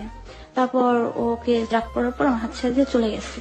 তারপর থেকে আমি ওর সাথে আর কখনো যোগাযোগ করার চেষ্টা করিনি। মাঝখানে একবার আমাদের বাড়ি গেছে, বাড়ি যাওয়ার পর ও আমাকে বলতেছে তুমি চাকরি করবো, আমিও চাকরি করবো, দুজনের সংসার চলবো। আর আমার নানারা বলছে যে না, আমার নাতি চাকরি করবে না, তুমি যদি পুরোপুরি ওকে ভারবন করতে পারো তাহলে নিয়ে যাও, তা নাহলে না। যদি এটা পারো কালকের মধ্যে আসবে, আর কালকের মধ্যে যদি না আসো আর আমাদের সাথে যোগাযোগ করবা না। পরে সে ওই বাড়ি থেকে চলে আসে, চলে আসলে আর 2 দিন পর যোগাযোগ করে না। আমাকে প্রতি সাহসটা দেয়, বলো তুমি চাকরি করবা, তাহলে আমি তোমাকে নিয়ে আসি। তা আমি তাকে বলছি যে আমি তো আপনার কাছে কোনোদিনও যাবো না, এই কথাটা বলে আপনি সাহস পেলেন কোথেকে? তারপর ওর সাথে যোগাযোগ করিনি। যোগাযোগ না করার পর আমি গার্মেন্টস আবার সুন্দর মতো চাকরি করতেছি। তো দেখলাম যে গার্মেন্টস এর কাজকর্ম আমি তো ভালোই পারি, আমি যদি পড়াশোনা করি এখানে আরো ভালো কিছু করতে পারবো। তারপর ইচ্ছা শক্তি জাগলো যে আমি পড়াশোনাটা করব। তারপর আমার মাকে বলে আমি স্কুলে ভর্তি হই, পড়াশোনাটাও চালায়া যাই। কোন ক্লাসে? এই উন্মুক্ত থেকে এসএসসি দেওয়ার জন্য। ওকে ওকে। চাকরির পাশাপাশি। তারপর যেখানে চাকরি করি ওখানে বৃহস্পতিবার ছুটি, শুক্রবার ছুটি না। তাদেরকে আমি বলি, তারাও আমার এটাও মাইনা নেয়, ঠিক আছে তোমার শুক্রবার ছুটি, বৃহস্পতিবার দিন হাফ বেলা খোলা থাকলে কইরো। তারপর আমাকে এই যে মার্কেটিংটা অফার দেয়, তো আমি ভাবলাম ভালোই তো হয়। সবাই আমাকে বুঝাইতো তুমি কিছু পুঁজি করো, সব উড়াই ফেলতাম না। আমি একটু ভাদাইমা কোয়ালিটির টাকা খরচ করে ফেলতাম বেশি। আমার বান্ধবীদের নিয়ে বের হলে দেখা গেছে যেদিন স্যালারি পেয়েছি অর্ধেক টাকা 2 বান্ধবী খাইতে খেতে শেষ করে ফেলছি, ওরটাও আমারটাও, দুজনেরটা শেষ করে ফেলছি। তো সবাই আমাদের বুঝাইতো। তারপর আমার ওটা ভালো লাগছে, মার্কেটিং প্ল্যানটা ভালো লাগার পর আমি ওখানে যোগ দিই। তারপর পাশাপাশি কাজ করতে করতে এক সময় আমি চিন্তা করলাম যে ফুল টাইম কাজ করবো। ফুল টাইম কাজ করতে গেলে আমার কিছু পুঁজি লাগবে। যে জায়গায় চাকরি করি ওইখান থেকে চাকরি আরেক জায়গায় চাকরি নিলাম, তার ডাবল স্যালারিতে। ওটাও কি গার্মেন্টসই ছিল? ওটাও গার্মেন্টস ছিল। তো কিছু টাকা পুঁজি করে আমি চাকরি ছেড়ে দিয়া ফুল টাইম এটা করতে থাকি। এটা করতে করতে যে আগের গার্মেন্টস আমার যে বান্ধবী ছিল একটা, ওদের ফ্যামিলির সাথে একটা ভালো রিলেশন। আমি আমার বর্তমান লাইফে চলে আসছি, ওদের সাথে ভালো রিলেশন। ওর ভাই আবার মিডিয়ায় কাজ করে। আমি একটু জানতে চাই, বর্তমান লাইফে আসার আগে আপনার হাজবেন্ডকে কি আপনি এভাবেই রেখে দিলেন, তালাক দিয়ে? তাকে আমি ডিভোর্স দিয়ে দিলাম। ডিভোর্সটা কি আপনি হাতে কলমে দিলেন? মৌখিক ভাবে দিয়ে দিচ্ছি। শুধু মৌখিক ভাবে দিলেন? মৌখিক ভাবে দিল। সে প্রায় 4 বছর আমার কোনো খবর নেয় না। ওকে, যাই হোক, আমরা প্রসঙ্গে পরে যাচ্ছি। মানে মৌখিক ভাবে আপনি ডিভোর্সটা দিলেন, এবার আপনি বর্তমান লাইফে আসছেন। ওকে, বলেন। আমার বান্ধবীর ফ্যামিলির সাথে ভালো একটা সম্পর্ক। ওর যে ভাই মিডিয়ায় কাজ করে, কাজ করার পর বলে যে তুই একটু ওনার সাথে কথা বল, আমি তো ওনার শুটিং ছেড়ে চলে আসছি, তো আমার লজ্জা লাগতেছে, তুই কিছু বলে দে। তো আমি মাসুম আঙ্কেলকে কথা বলি। মাসুম আঙ্কেলটাকে? ওই প্রযোজক, ও জানার কাজ করতে মিউজিক ভিডিও। তো মাসুম আঙ্কেল খুব ভালো কথা বলতো। মাঝখানে 3 মাস কথা বলার পর ওনার সাথে আমার যোগাযোগ বিচ্ছিন্ন। পর ওনার ওয়াইফের সাথে কথা হয়েছে। তারপর মাসুম আঙ্কেলের সাথে যোগাযোগ করে প্রথম ওনার সাথে আমার অফিসের নিচে দেখা হয় মালিবাগ। উনি আমাকে প্রশ্ন করে তুমি কি মিডিয়ার সাথে জড়িত বা কাজ করতে চাও? আমি বললাম যে না, ভালো লাগে, ইচ্ছে করে। কি না, ভালো লাগে না, ইচ্ছে করে না, ভালো মিডিয়াটা ভালো না, যেটা করতেছো এটা করো। উনি মিডিয়াতে কাজ করলেন এবং বলছেন যে মিডিয়াটা ভালো না। হ্যাঁ, মেয়েদের জন্য ভালো না, এটা উনি আমাকে বলছে। উনি আমার মেয়ের দৃষ্টিকে দেখতো। তো তার আবার 4 মাস পর আমার বাসার পাশেই ওরা শুটিং করতেছিল। আঙ্কেল বলতেছে যে ডালিয়া আমিও তোমাদের বাসার পাশে চলে আসছি শুটিং এ, তোমার আসো, দেখে যাও শুটিং কিরকম, দেখে যাও, ভালো লাগবে। তো সেদিন আমার হাতে একটু সময় ছিল। আমি ঠিক আছে আঙ্কেল, আমি আসতেছি। তাই আমি অফিসে যে অবস্থায় আসছি ওই অবস্থায় চলে গেলাম। আঙ্কেল আমাকে রিসিভ করলো। রিসিভ করার পর ভিতরে নিয়ে চা খাওয়ার পর বললো যে ওই রুমে যা বসো, কারোর সাথে বেশি কথা বলার দরকার নেই, আমি ডাকলে তুমি আমার সাথে কথা বলো, কারোর যাওয়া দরকার নেই। তো যাওয়ার পর মেকআপ আমার ভয় ভয় লাগতেছিল যে কোথায় আসলাম, কি কাউকে তো চিনি না একমাত্র আঙ্কেলটা ছাড়া। পরে আমি মেকআপ রুমে গেলাম, যিনি ছিল মেকআপ ম্যান ওনাকে আবার আমি চিনে ফেলছি যে আমি যখন আমার একজন কলিগের সাথে কাজ করতেছিলাম সাভারে, তো আমার ওইখানে এক ভাইয়া হয় অনেক সিনিয়র, উনি আবার একটা ফিলার করছিল এতিম বাচ্চাদের নিয়ে, এসএবি সম্পর্কে, এই 2টা নিয়ে। ফিলার মানে ফিল্ম না, ছোটখাটো একটা কাই বলে যেটা এইচআইভি/এইডস নিয়ে আর এতিম বাচ্চাদেরকে নিয়ে। তো তখন আমি আবার ওই মেকআপ ম্যানকে দেখছি, তখন ওনার ওটাকে সাথে ফিলার বলে? হ্যাঁ, ফিলার বলে। ওকে, আমি I am not used to with that kind of word. যাই হোক, কোন একটা মানে ভিডিও টিডিও কিছু একটা হ্যাঁ, করেছিল তো? ভিডিও ওকে, মানে কিছু ওকে, অনুষ্ঠানে তার করছে, এটা প্রচার করার জন্য বাহিরের দেশে দিবে। তখন আমি আবার ওই মেকআপ ম্যানকে দেখছি। ওকে, দেখার পর কথা বলছি, উনি আমাকে মেয়ে ডাকছে। তাকে দেখার পর ভিতরে একটু সাহস আসলো যে না, একজন পরিচিত আছে। তো ওইখানেই বসে রইলাম। আসম আঙ্কেল ওনাদের যে নাটকে যে মহরত করবে, তখন আমাকে ডাকছে। সবাই গেছে নিচে, সবার সাথে সবার পরিচয় করাই দিল। নাটকটা শুরু করার আগে আমাকে ডাকছে, ডালিয়া বাহিরে আসো তো, একটু ফ্রেশ হয়ে আসো, মাথাটা আশ্রয় আসো, আর তোমার ব্যাগটা নিয়েই আসো। আমি বললাম ঠিক আছে, আসতেছি। ওকে, আসার পর বললো যে আসলে তোমাকে ডাকছি, একটা শর্ট নিবো, দেখবো যে তোমার ক্যামেরায় কেমন আসে। আর এটা আমাদের নাটকের প্রথম শর্ট। তো আমাকে বলে দিল যে কি করতে হবে, ধরো তুমি তোমার বয়ফ্রেন্ডের সাথে দেখা করতেছো, মার্কেটে যেতে খুব তাড়ায় আসো, আর একজন লোক বাসা দেখতে আসছে, তার দৃষ্টিটা তোমার উপর পড়বে, তুমি বিরক্ত করে একটা ভাব করবা, এই বললো। ঠিক আছে, গেলাম, নিচে গেলাম। যাওয়ার পর আমাকে আঙ্কেল এখানে দাঁড়াও। তারপর যে ক্যামেরাটা নিয়ে যায়, উনি যাচ্ছে, হঠাৎ করে একটা লোক আসলো সামনে। আইসা আমার দিকে তাকে বলতেছে যে তুমি কখনো প্রেম করছো? প্রেম করলে মনে করো বয়ফ্রেন্ডের সাথে দেখা করতে যাইতেছো, সময় শর্ট, গাড়ি পেতেছো না, খুব তারাই আসছো, আর পাশের থেকে কিছু লোক আসতেছে বাসা দেখতে, এখন তারা বাসা থেকে তোমার দিকে তাকাইছে, তুমি বিরক্ত করে একটা ভাবনা রিক্সা নিয়ে চলে যাবা। আমি বললাম ঠিক আছে, এটা করতে হবে। পরে আমি ওটাই করলাম। বোর লাগতেছিল। তখন আমাদের গ্রামের এক আন্টি আর এক আমার বয়সী একটা মেয়ের সাথে পরিচয় হলো, তার ভালো লাগলো, তাদের সাথে গল্প করতেছি, মজা করতেছি। হঠাৎ করে মাঝখানে আন্টি অসুস্থ হয়ে গেছে। তো তখন ব্যথাটা কি ধরতে পারতেছিলাম না। পরে বললাম যে মেয়েটার নাম ছিল প্রিয়াঙ্কা, প্রিয়াঙ্কা তোমার আম্মুর একটা গ্যাস্ট্রিকের ব্যথা, গ্যাস্ট্রিকের ট্যাবলেট থাকে, তাকে খাইতে দাও, আর তাকে এখন কিছু খাও। ওকে, তারপরে তুমি কি করে বুঝলাম? হ্যাঁ, এটা তার গ্যাস্ট্রিকের ব্যথা, তাকে ট্যাবলেট খাও। পরে তাকে কিছু খাওয়া, ট্যাবলেটটা খাওয়ালো। বেশ কিছুক্ষণ আন্টির পাশে বসেছিলাম, খুব ভালোই লাগলো, আন্টির সাথে খুব ফ্রি হয়ে গেলাম। তো সারা বিকাল কেটে গেল, একসাথে খাওয়া দাওয়া হইলো। তা আমি বলি আঙ্কেল এখন তার থাকা যাবে না, আমাকে তো এবার যেতেই হবে। এর ভিতরে আরেকটা ছেলে ছিল ওদের প্যানেলেরই, আমাকে ডাইকে জিজ্ঞাসা করছে কি করো, কোথায় থাকো, নাম কি। হালকা উপরে বলে চলে আসছে। আঙ্কেল বলছে যে কারোর সাথে কথা বললো না মা, এখানে কেউ ভালো না, তুমি ভিতরে যাও, আমি যখন ডাকবো তুমি তখনই আইসো, যাদের সাথে ভিতরে বসা ছিল তাদের পাশেই যাও। গল্প করতে করতে 5টা বাজে গেছে, ছাদে গেলাম শুটিং এর জন্য। আমাদের শুটিং চলতেছে, আমিও ছাদে গেছি সবার সাথে। 5টা বাজে আঙ্কেল এবার চলে যেতে হবে, আর থাকা যাবে না। চলে যাবো মা? হ্যাঁ যেতে পারবো? হ্যাঁ আমি যেতে পারবো। পরে বললো আচ্ছা ঠিক আছে তাহলে যাও যাও বললো। পরে ওই ওনাদের যে নাটকের মূল যে প্রডিউসার ওইখানে বসা। তো আমি যখন যাইতেছি তখন বললো যে মাসুম সাহেব ও চলে যাচ্ছে কেন, ওর অ্যাড্রেসটা লিখে রাখেন। বলবো যে না, ওর অ্যাড্রেস লিখতে হবে না, ও আমার মেয়ে, ওকে আমার ঘরের লোক লাগবে না। না তারপর লিখে নেন, সবসময় তো মাথায় থাকে না, অ্যাড্রেসটা যদি থাকে তাহলে কাজে লাগবে। পরে আমার ঠিকানাটা, আমার নামটা রাখলো।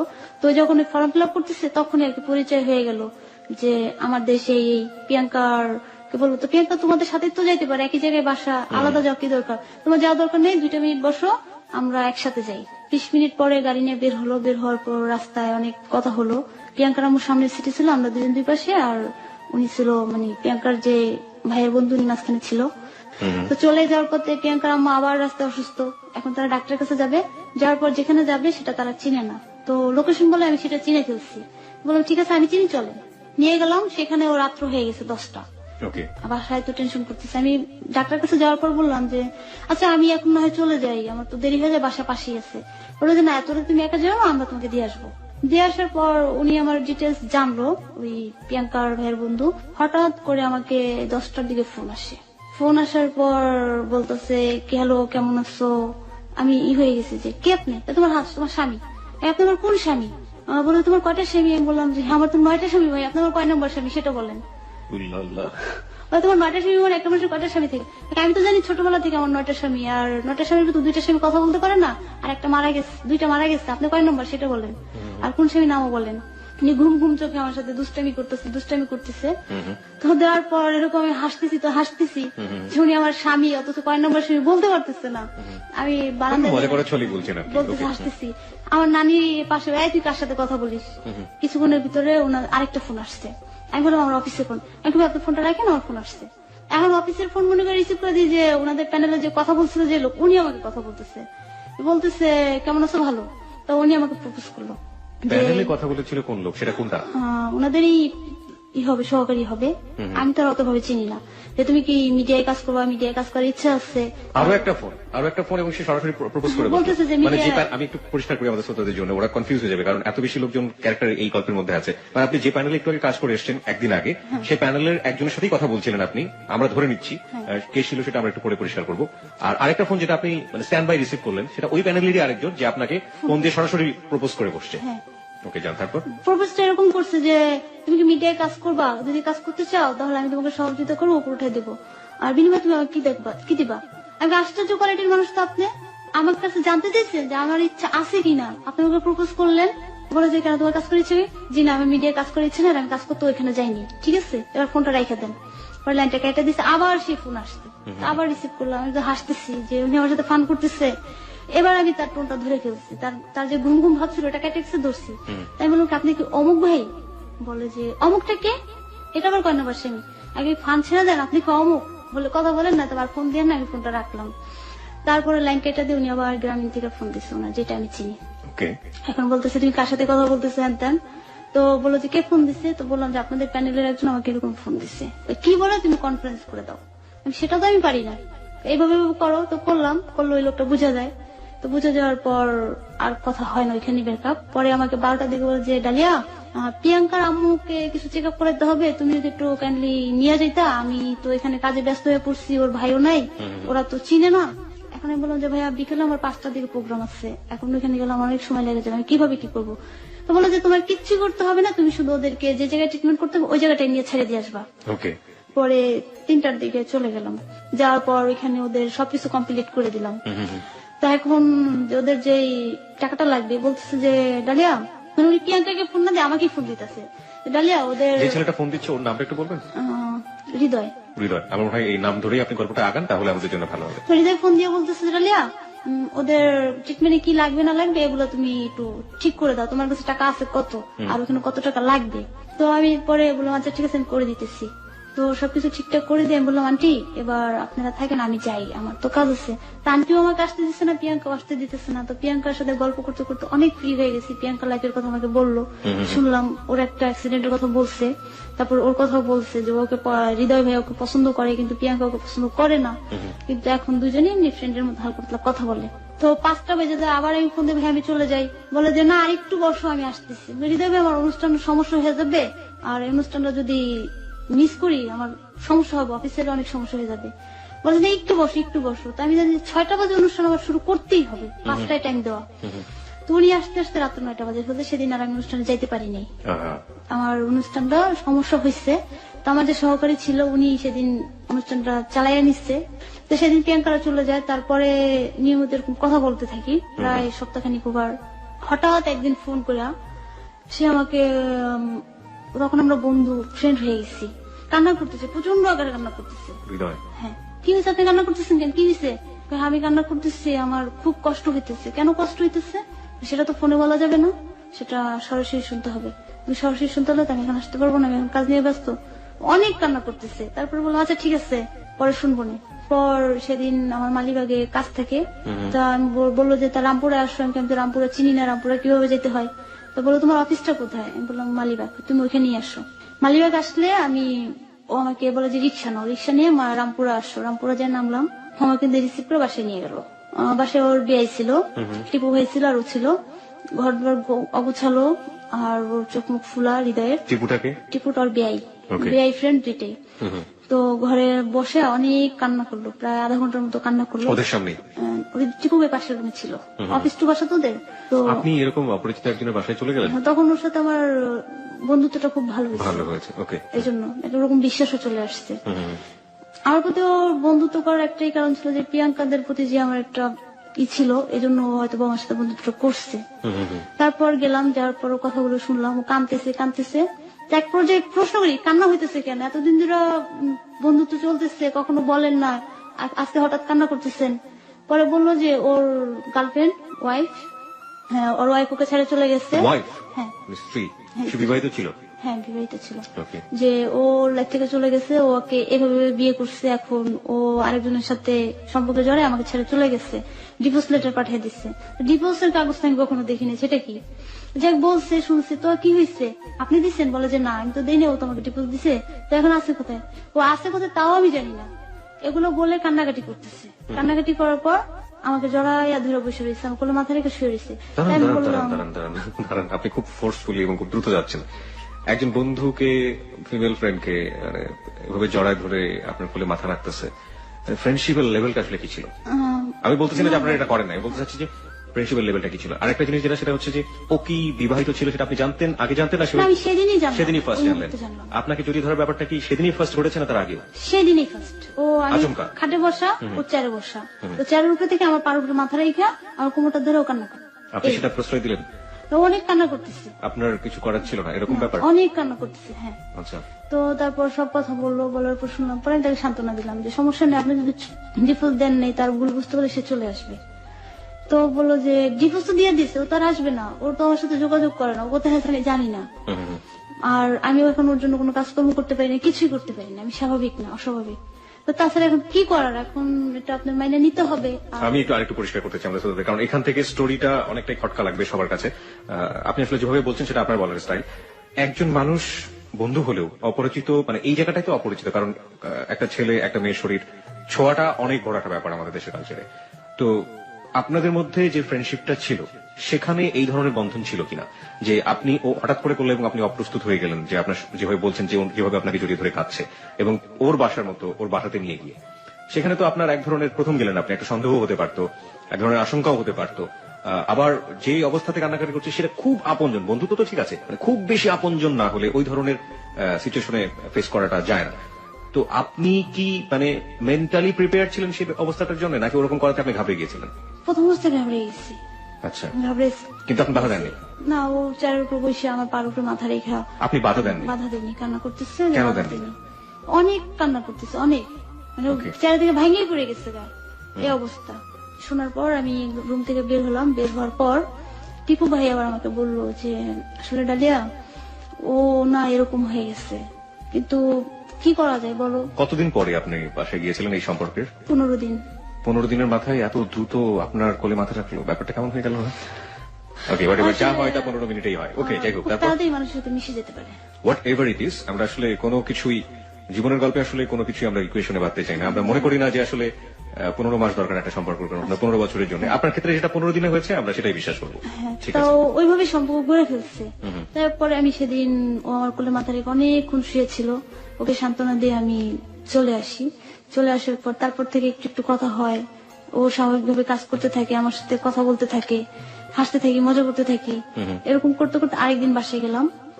না, সেদিন বাসায় যাইনি। আরেকদিন আমি আমার অফিসে যাচ্ছি, ওদের যে নাটক ওটার এডিটিং হবে। তো বলতেছে তুমি কোথায়? আমি বললাম আমার অফিসে। বলে চলো আমার নাটকের এডিটিং হবে। আমি বললাম না, আমি যেতে পারবো না, আমার তো কাজ আছে। না, তোমার যাইতেই হবে, না হলে আমি এডিটিং এ যাবো না। না, আমি যাবো না। মাসুম আঙ্কেলকে ফোন করে বললো যে না, ওর আসা দরকার নেই। আমি বললাম যে না, আমি যাবো না। পরে আমার অফিসের সামনে থেকে অফিসে এসে আমাকে নিয়ে যায়, এডিটিং এর ওখানে নিয়ে যায়। নিয়ে গেলে দেখি ওদের ইটা, দেখার পর ওখানে ছিলাম সন্ধ্যা 7টা-8টা পর্যন্ত। থাকার পর আঙ্কেলটা বলতেছে, আঙ্কেল 22 তারিখে তো শুটিং আছে মিউজিক ভিডিও, ওখানে কিন্তু ডালিয়াকে নিয়ে যাইতেই হবে, আর ডালিয়া যদি না যায় আমি কিন্তু এটা ক্যান্সেল করে দেবো। তুমি কি পাগল হয়েছো নাকি যে আমি ওকে এখানে নিয়ে যাবো? ক্যান্সেল হবে কেন? পাগলামি ছেড়ে দাও। আমি আবার এই কথাটাই বলছি। বলার পর যে না, ওকে তো যাইতেই হবে, ও না গেলে তো এটা হবেই না। ও আপনাকে আসলে এতটা বেশি ফিল কেন করতো, কোন দিক থেকে করতো? সেটা তো আমি তখনও বুঝিনি। বুঝিনি। আমি জানতাম ও আমার খুব ভালো ফ্রেন্ড এবং ওর কষ্টগুলো আমার সাথে শেয়ার করে, এবং আপনিও আপনার কষ্টগুলো তার সাথে শেয়ার করতে আমার পারেন। তো তখন কোনো কষ্ট নেই, আমি তো খুব হ্যাপি। আপনি আপনার পাস্ট লাইফও তখনও বলেননি তাকে? আমার পাস্ট লাইফটা আমি তখন ভুলে গেছি, মানে আপনি এটা মনেই করতে চান না? মনে করতেছি না। কারণ কি, যে ওই পাস্ট লাইফ থেকে আসার পর আমার ফ্যামিলি অত্যন্ত ভালোবাসতো আর আমাকে সবসময় স্বাভাবিক রাখতো। মাঝে মাঝে একটু চর্চা করতো আমার মা আর নানি, যখন করতো তখনই কষ্ট হইতো। এছাড়া আপনি ওটা মনে করার এছাড়া চেষ্টা মনে করেন? হতো না। যখন আমি মার্কেটিং এ জড়াই গেছি, 24 ঘন্টা আমার মার্কেটিং নিয়ে কাজ আর পরিকল্পনা নিয়ে কাজ, কিভাবে করা যায়। ওকে, দেন তারপর এডিটিং এ গেলাম, 22 তারিখে শুটিংটাও ক্যান্সেল করে 19 তারিখে হওয়ার কথা। পরে লাস্টে আঙ্কেল বলে ঠিক আছে ডালিয়া তুমি চলো। আমি বললাম আমার পক্ষে কোনোভাবেই সম্ভব না। বলে তুমি বাসায় ফিরে যাবা, কোথাও আমাদের নাইট করতে হবে না, তুমি চলো। পরে ঠিক আছে আঙ্কেল যাবো। গেলাম। প্রথম দিন শুটিং হলো আমাদের রাজবাড়িতে। এটা ইসের ময়মনসিং নাকি বলে ওই রাজবাড়িতে, জমিদার বাড়ি, রাজবাড়ি না, ওই বাড়িতে শুটিং হলো। শুটিং হওয়ার পর আমার মামা আমাকে ফোন দিচ্ছে ওই শুটিং স্পট থেকে, বললো যে তুমি কোথায়, তাড়াতাড়ি বাসায় আসো। এর ভিতর আবার ওই হৃদয়ের ব্যাপারটা নিয়ে আমার বাসায় একটু নাড়াচাড়া পড়ছে। কি জেনেছে বাসায় আপনার? নাড়াচাড়া পড়ছে কি, আমি একটু বেশি দুষ্টামি করতাম। আমাকে কেউ প্রপোজ করলে আমি বলতাম যে আমার হাজবেন্ড আছে তো বাহিরে, এই সেই। আর আমার পাশের রুমে সিনিয়র আপু ছিল, আর আমার 2টা বোন ছিল। আমরা 4 জন মানে সিনিয়র জুনিয়র বুঝতাম না, খুব মজা করতাম। যে আমাদের 4 জনের বিয়েটা হবে এক বাড়িতে, একদম 4 ভাই এক ফ্যামিলির হবে, এই তো তখন আমি শিলিয়া আপার সাথে মজা করতাম, আমার আপুর সাথে মজা করতাম। করতে করতে শুটকি তুমি বিশ্বাস করো না কেন, এই যে আমার বয়ফ্রেন্ড, এই দেখো, এরকম বিভিন্ন দিন বিভিন্ন মানুষের ছবি দেখে বলতাম, কারণ আমার তোর কাছে অনেক মানুষের ছবি থাকতো একসাথে, এক গাদা ছবি ফিকে দিয়ে বলতাম, এই দেখো এখানে আমার বয়ফ্রেন্ড আছে আর ওরা 4 ভাই আছে, যেটা তোমার পছন্দ হয় বলো। তো এরকম দুষ্টামি করতে করতে আমার মা সন্দেহ করার কারণ হচ্ছে যে আমার এক মামাতো ভাই আমাকে পছন্দ করে, বিয়েও করতে চায়। সেটা আমার প্রথম অ্যাক্সিডেন্টের আগেই। তার সাথে একবার আমার ঝগড়া হয়, হালকা পাতলা কথা কাটাকাটি। সে বলছিল যে ঢাকায় যাওয়া থেকে তারা খারাপ। আমি তাহলে আমার মা ঢাকায় থাকে, আমার মা খারাপ, আর আমার মা খারাপ মানে আমরাও খারাপ, আপনার কোনোদিন আমাদের সাথে যোগাযোগ করবেন না, এটুকু বলে সংক্ষেপ করে দিলে। তো আমার মার তারপর পক্ষর ইচ্ছা যে ওর সাথে আমার বিয়ে দেবে, ওর সাথে আমার বিয়ে দেবে। আর আমি চাই আমি কোনোদিনও বিয়ে করবো না, কারণ ওকে আমার ভালো লাগে না, ওকে আমি সবসময় আমার বড় ভাই হিসেবে দেখছি। আর আমি গ্রামে থাকা অবস্থা আমার পড়াশোনায় অনেক ডিস্টার্ব করছে। ঠিক আছে, হৃদয়ের ব্যাপারটা কিভাবে জানলো? ওইটাই আমার মা পরে ওই যে মামাতো ভাইটা আবার আমাদের সাথে মার্কেটিং এ জড়ায় যায়, গেলে আমাদের সিনিয়র ছিল, সিনিয়রদের সাথে এটা শেয়ার করে যে আমি ওকে বিয়ে করবো, যদি বিয়ে করে আমি ঠিক মতো কাজ করবো, তা নাহলে আমি করবো না। তখন আমার সিনিয়ররাও আমাকে চাপ দেয়, আমার মাকে বিভিন্ন ভাবে বুঝায় যে ওর সাথে কারো অ্যাফেয়ার আছে। আসলেই কিন্তু কিছু না, আমি যতটুকু সময় পেলাম কাজ দেখতাম, নাহলে বাসায় বসে বসে টিভি দেখতাম। মানে আমার মার্কেটিং এর যে সিনিয়র আছে উনি আমার মাকে ফোন করে বললো যে আন্টি আজকে মানে ডালিয়ার বয়ফ্রেন্ড আসবে, ডালিয়া তো এখন অফিসে আসেনি। ফোন তখন আমি কন্টিনিউ চালাই না, আমি যদি অফিসে যেতে লেট করি ফোনটা আম্মুকে দিয়ে দিই, না তুমি যাও, যদি কেউ ফোন করে কথা বললো। সেই ফোন নম্বরে আমার সিনিয়র করছে কি যে পাশের রুমে যেয়া এক আঙ্কেলের নাম্বার দেন, আমার বাবার বয়সী, যে আমাকে মেয়ের মতো জানে, তার ফোন দিয়ে ফোন করে আন্টি আমার আম্মুর সাথে উল্টাপাল্টা কথা বলছে। আমার মতো রাগ, হ্যাঁ বয়ফ্রেন্ড সাথে। আমার মা তো পুরোপুরি সামনে যে 1 ঘন্টা, মানে সিনেমা হলের সামনে যে 1 ঘন্টা দাঁড়ায়, হ্যাঁ দাঁড়ায় থাকার পর কই আমার বয়ফ্রেন্ড তো কেন কেউই আসে না। তো আবার অফিসে যায়, আন্টি আসছে, বলে যে না বাবা আসেনি। বাসায় যেত আমার মা আমাকে অনেক রাগ করছে। আমি হাসতেছি, বোকার মতো শুধু হাসতেছি, মা তোমার মাথা ঠিক আছে, মা তোমার মাথা ঠিক আছে। আমার যদি কোনো গেস্ট আসে আমি কি বাসায় বসে বসে ঘুমাবো, আমি কি টিভি দেখবো বলো? আমার তো সামনে পরীক্ষা, আমার পড়া আছে, কিন্তু আমি ঘুমাইতেছি, আমার গেস্ট আছে, আমার চিন্তা নাই। তুমি মিথ্যা কথা বলতেছো, এই নাম্বার এই যে। পরে আমি দেখলাম, দেখার পর ফোন দিছি, ফোন দেওয়ার পর ওই পাশ থেকে কোনো কথা আসে না, আমি এই পাশ থেকে কিছু কথা বলছি কড়া কড়া কণ্ঠে। পরে দিন অফিসে যাওয়ার পর আঙ্কেল আমাদের ফিরাও তাকায় না, কান্না কান্না ভাব। কোন আঙ্কেল এটা? সিনিয়র? হ্যাঁ সিনিয়র আঙ্কেল, যার নাম্বারটা দিয়ে আমার আম্মুকে এভাবে হরানিটা করা হয়েছে। তো আঙ্কেল এটা আমাকে করছে আম্মুর কাছে আমাকে ছোট করার জন্য, এবং আমার মামাতো ভাইয়ের সাথে যেন আমি বিয়েতে রাজি হয়ে যায়, চাপ সৃষ্টি করলে এই জন্য। ওর সাথে মামাতো ভাই কি সম্পর্ক ছিল ওই সিনিয়রের সাথে? একই সাথে কাজ করতাম। আপনি এই গল্পগুলো ভাবে না ভুলে গেলে আমাদের স্ক্যাটারলি যেটা হচ্ছে, আমাদের শ্রোতার ব্যাপারগুলো বুঝতে পারবেন, অনেক জটিল মনে হবে, ধামধুম করে একটা ক্যারেক্টার ঢুকে যাচ্ছে, একটু গুছিয়ে বলতে হবে। হ্যাঁ ওকে, এই জন্য আমাকে প্রশ্ন বেশি করতে হচ্ছে। ঠিক আছে, তো হৃদয়ের ব্যাপারটা নিয়ে সন্দেহ করলো কিভাবে? এটা আমি এখনো পরিষ্কার হয়নি আমার কাছে। হৃদয়ের ব্যাপারটা নিয়ে সন্দেহ করলো যে আমার মামাতো ভাইকে আমি কেন বিয়ে করতে চাই না, আর আমি কি শুধুই ফান করি না কি সত্যি। হৃদয়ের ব্যাপারটা কি আগে জানতো আপনার পরিবার? কেউ জানতো না। ওকে ঠিক আছে, শুধু এতটুকু জানে যে আমি যে ইসে গেছিলাম, মাসুম আঙ্কেল ওনার প্যানেল থেকে যে ছিল উনি আমাকে বাসায় পৌঁছে দিয়ে গেছে। ধরে নিয়েছে যে ওই ছেলেটার সাথে আপনার কোনো সম্পর্ক নেই। এবার বুঝি সত্যি সত্যি ওর সাথে কারো সম্পর্ক হয়ে গেছে। ওকে, সেই ছেলেটি ছিল হৃদয়, রাইট? সেই ছেলেটি ছিল হৃদয়। এবার জান ময়মনসিংহের ঘটনাকে জান, ওখানে কি হলো? তো ময়মনসিংহে ফোন করছে মামা যে তুমি এখনই বাসায় চলে আসো। মামা 1-1.5 ঘন্টার আগে লাগবে না, তুমি সিএনজি নাও, 1 ঘন্টা লাগবে না, আধা ঘন্টায় তুমি চলে আসো। পরে মামা আসা সম্ভব না, আমি দূরে চলে আসি, কাজ নিয়ে ব্যস্ত মেজো মামা। এই বললাম ফার্স্ট মিথ্যা কথা। আমি সবার কাছে যদি মিথ্যা কথা বলবো, আম্মুর সাথে মিথ্যা কথা বলতাম না, আর অন্যায় করে পরে আম্মুর কাছে বলতাম মা আমি আজকে অন্যায়টা করে ফেলছি। তারপর আর আসি না, সেদিন বাসে আসতে বাইরে যায় রাত্র 11টা, এই হলো। আর আমি এমনি তো বাসে 11টার আগে ফিরতে পারি না, আপনার কাজের জন্য একা ফিরি না, আমার সাথে যে কলিগ আছে, বেশ কিছু 4-5টা মেয়ে আছে, সিনিয়র জুনিয়র আমার পাশাপাশি থাকি আর কি, এজন্য আমরা একটু লেট করে ফিরি। যেহেতু তখন আমি একটু সিনিয়র লেভেলে চলে গেছি, মার্কেটিং একটু সিনিয়র লেভেলে চলে গেছি। সেদিন আম্মা একটু সন্দেহই করছে যে আজকে নিশ্চয়ই অফিসে যায়নি, আজকেও ওইখানেই গেছে। এই কথাগুলো স্যার থেকে বলা হয়েছে। সেদিন আমি অফিসের কাজেও গেছি, অফিসের কাজ আগে শেষ করে ফেলছি, তারপর এখানে গেছি। বাসে আসছি, আসার পর আমার মা আমার দিকে খুব মানে রাগ রাগ চোখে তাকানো, নানিও ঘরে। আপনি কি পরদিন আসলেন নাকি? না, সেদিনই চলে আসছি। Okay. সেদিনই 11টা বাজে বাসায় চলে আসছি, Okay. প্রতিদিনের টাইমে। তো টাইমে চলে আসলে বা আমি ফ্রেশ হয়ে ঘরে যাই, প্রচন্ড ক্ষুধা লাগছে। নানি ভাত দিলে আমার মা ভাতের প্লেটটা নিয়ে যায়, আমাকে তখন আর ভাতটা খাইতে দেয় না, বলে যে ওকে আমার ঘরে ভাত দেওয়া হবে না, ও আমার কথা শুনে না, ও যখন ওর মতো করে চলে ওকে ওর মতো থাকতে দাও। তখন আমার প্রচন্ড কান্না আসছে যে মা মানুষের কথা শুই না, আমার প্লেটটা নিয়ে গেল। তো আমি বললাম ঠিক আছে নানি, তুমি ভাতটা রেখে দেন, খাবো না। তারপর আমি শুয়ে পড়লাম, ফ্লোরেই শুয়ে পড়লাম। গরমের দিন আমার মা খাটে শুয়ে পড়ে, পাশের রুমে আমার মামাতো ভাই, মানে যেই মামাতো ভাইয়ের সাথে আমার বিয়ে হওয়ার কথা, ওরই ছোট ভাই আসছে সেদিন। আসার পর আমি অচেতন অবস্থায় শুয়ে রয়েছি মাটিতে। রাত্রে তখন হঠাৎ করে আমার মা উঠছে ঘুম থেকে, উঠার পর বটি নিচ্ছে যে আমাকে আজকে কোবাইয়া মেরে ফেলবে। মাই গড। তো ঘরের লাইটটা জ্বালানো ছিল, দরজাটা একটু খোলা ছিল। তারই ওই মুহূর্তে আমার ওই মামাতো ভাই উঠছে, আমি আর আমার নানি কোনাকুনি হয়ে এসেছিলাম।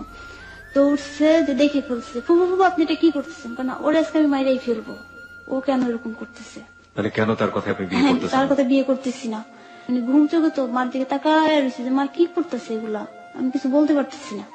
নানিও কিছু বলে না, বটিটা নিয়ে সরাই দিছে। পরে মা শুয়ে পড়ছে। পরের দিন সকালে তো আবার সে প্রতিদিন আমার 6টার ভিতরে অফিসে যেতে হয়, তা না হলে তো আবার আইসে সবাই ফিরে যাবে। আমি সকালে অফিসে যাবো, মা সকালে 5:30 একটা বাসায় নেই। আমি বলছি মা বোধহয় একটা হাঁটতে উঠতে গেছে কোথাও, বা কারো কাছে টাকা পাবে, যেহেতু কাপড়ের ব্যবসা করে, সবাই গার্মেন্টসের চাকরিজীবী, সকালে ছাড়া পাওয়া যায় না। নানি জিজ্ঞেস নানি মাকো রাতে যে কিছু হয়েছে, আমি ওইটা ই করিনি। আমি বলছি, মা রাগের মধ্যে শাসন করছে, করতেই পারে, সে তো পুরো বিষয়টা আমার কাছে এখনো শুনে নেই। তো নানি বলে তোর মায়ের কথা টাকা আনতে গেছে। পাঁচটা নানি একদম অফিসে গেলাম, তা অফিসের উদ্দেশ্যে আমি গেলাম। অফিস শেষ করে আমাকে আবার সেদিনও শুটিং আছে, তো সেদিন বলছে যে এফডিসির সামনে আসতে হবে। তো হৃদয়, হ্যাঁ হৃদয় বলছে আপনি কেন ও যা বলতেছে আপনি সেটাই শুনতেছেন কেন? ওই মাসুম আঙ্কেলও বলছে যে তখন তো আমরা সম্পর্ক অনেকটা ফ্রি হয়ে গেছি। যাওয়ার পর সেদিন গেলাম পুবাইলে আমরা শুটিং এ। যাওয়ার পর সেদিন ওরা পুরো শুটিংটাই কমপ্লিট করে ফেলে।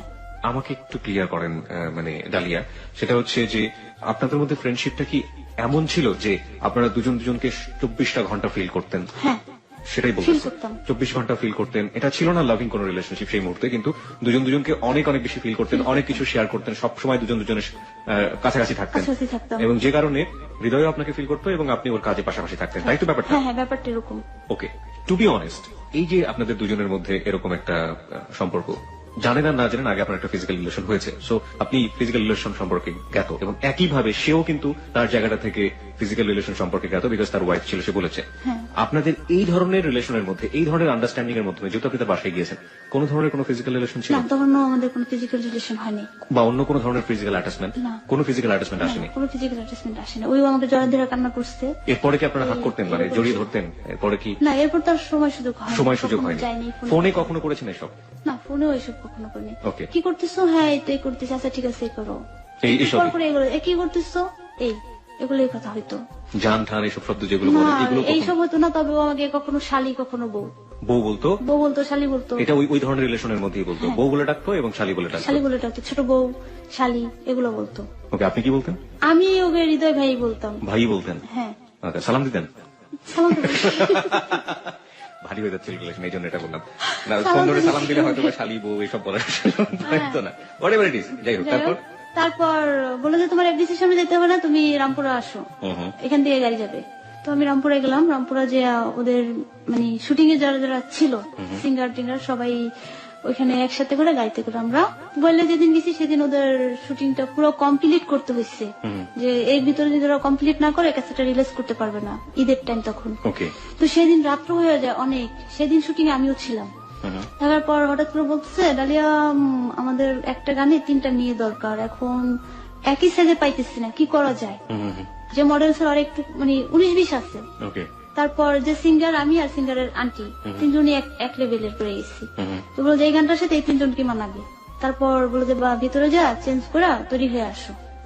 তো তৈরি হয়ে আসি, আসার পর যখন বাহিরে আসি, ওর যে সিঙ্গার ছিল ও আবার একটা কথা বলছে যে খুব সুন্দর লাগতেছে।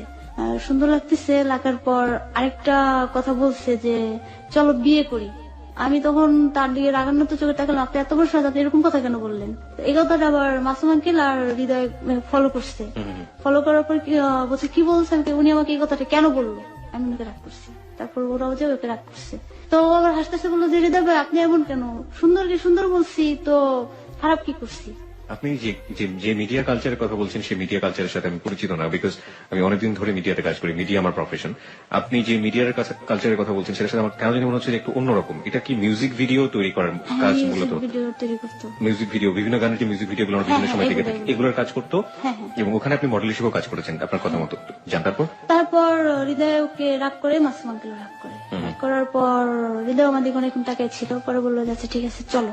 আর যতক্ষণ শুটিং স্পটে ছিলাম ও আমাকে ওর সাথে সাথেই রাখছে, মানে দূরে কোথাও কারোর সাথে মিশতে দেয়নি। যদি কেউ বাজে কিছু বলে, কেউ আমার সাথে কথা বলার চেষ্টা করে, ও আমার সাথেই রাখতো, ওর সাথে সাথে। পরে শুটিংটা হওয়ার পর চলে আসি।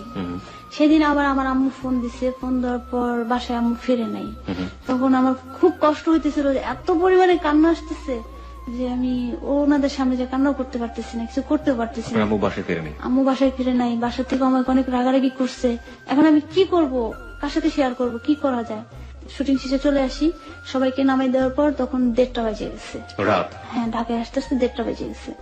তো 1:30 বেজে গেলে আমি বললাম আবার আমাকে পৌঁছে দিয়ে আসেন, আমার বাসায় তো টেনশন করবো। পরে বললো যে গাড়িতে এখন ছেড়ে দিতে হবে, আর এত রাতে তো মিরপুর যাওয়া যাবে না। আপনি যাওয়া যাবে কিনা সেটা আমি জানি না, আমাকে আমার বাসায় পৌঁছে দিতে হবে। আপনি এটা কাকে বললেন? এটা হৃদয়কে বলছি এবং টিপু ভাই ছিল সাথে, টিপু ভাইকেও বলছি। টিপু ভাই মূলত হৃদয়ের ফ্রেন্ড, একই টিমে কাজ করে। তারপর তো বলার পর ওরা বলে ঠিক আছে পৌঁছায় দিব তোমাকে, চলো।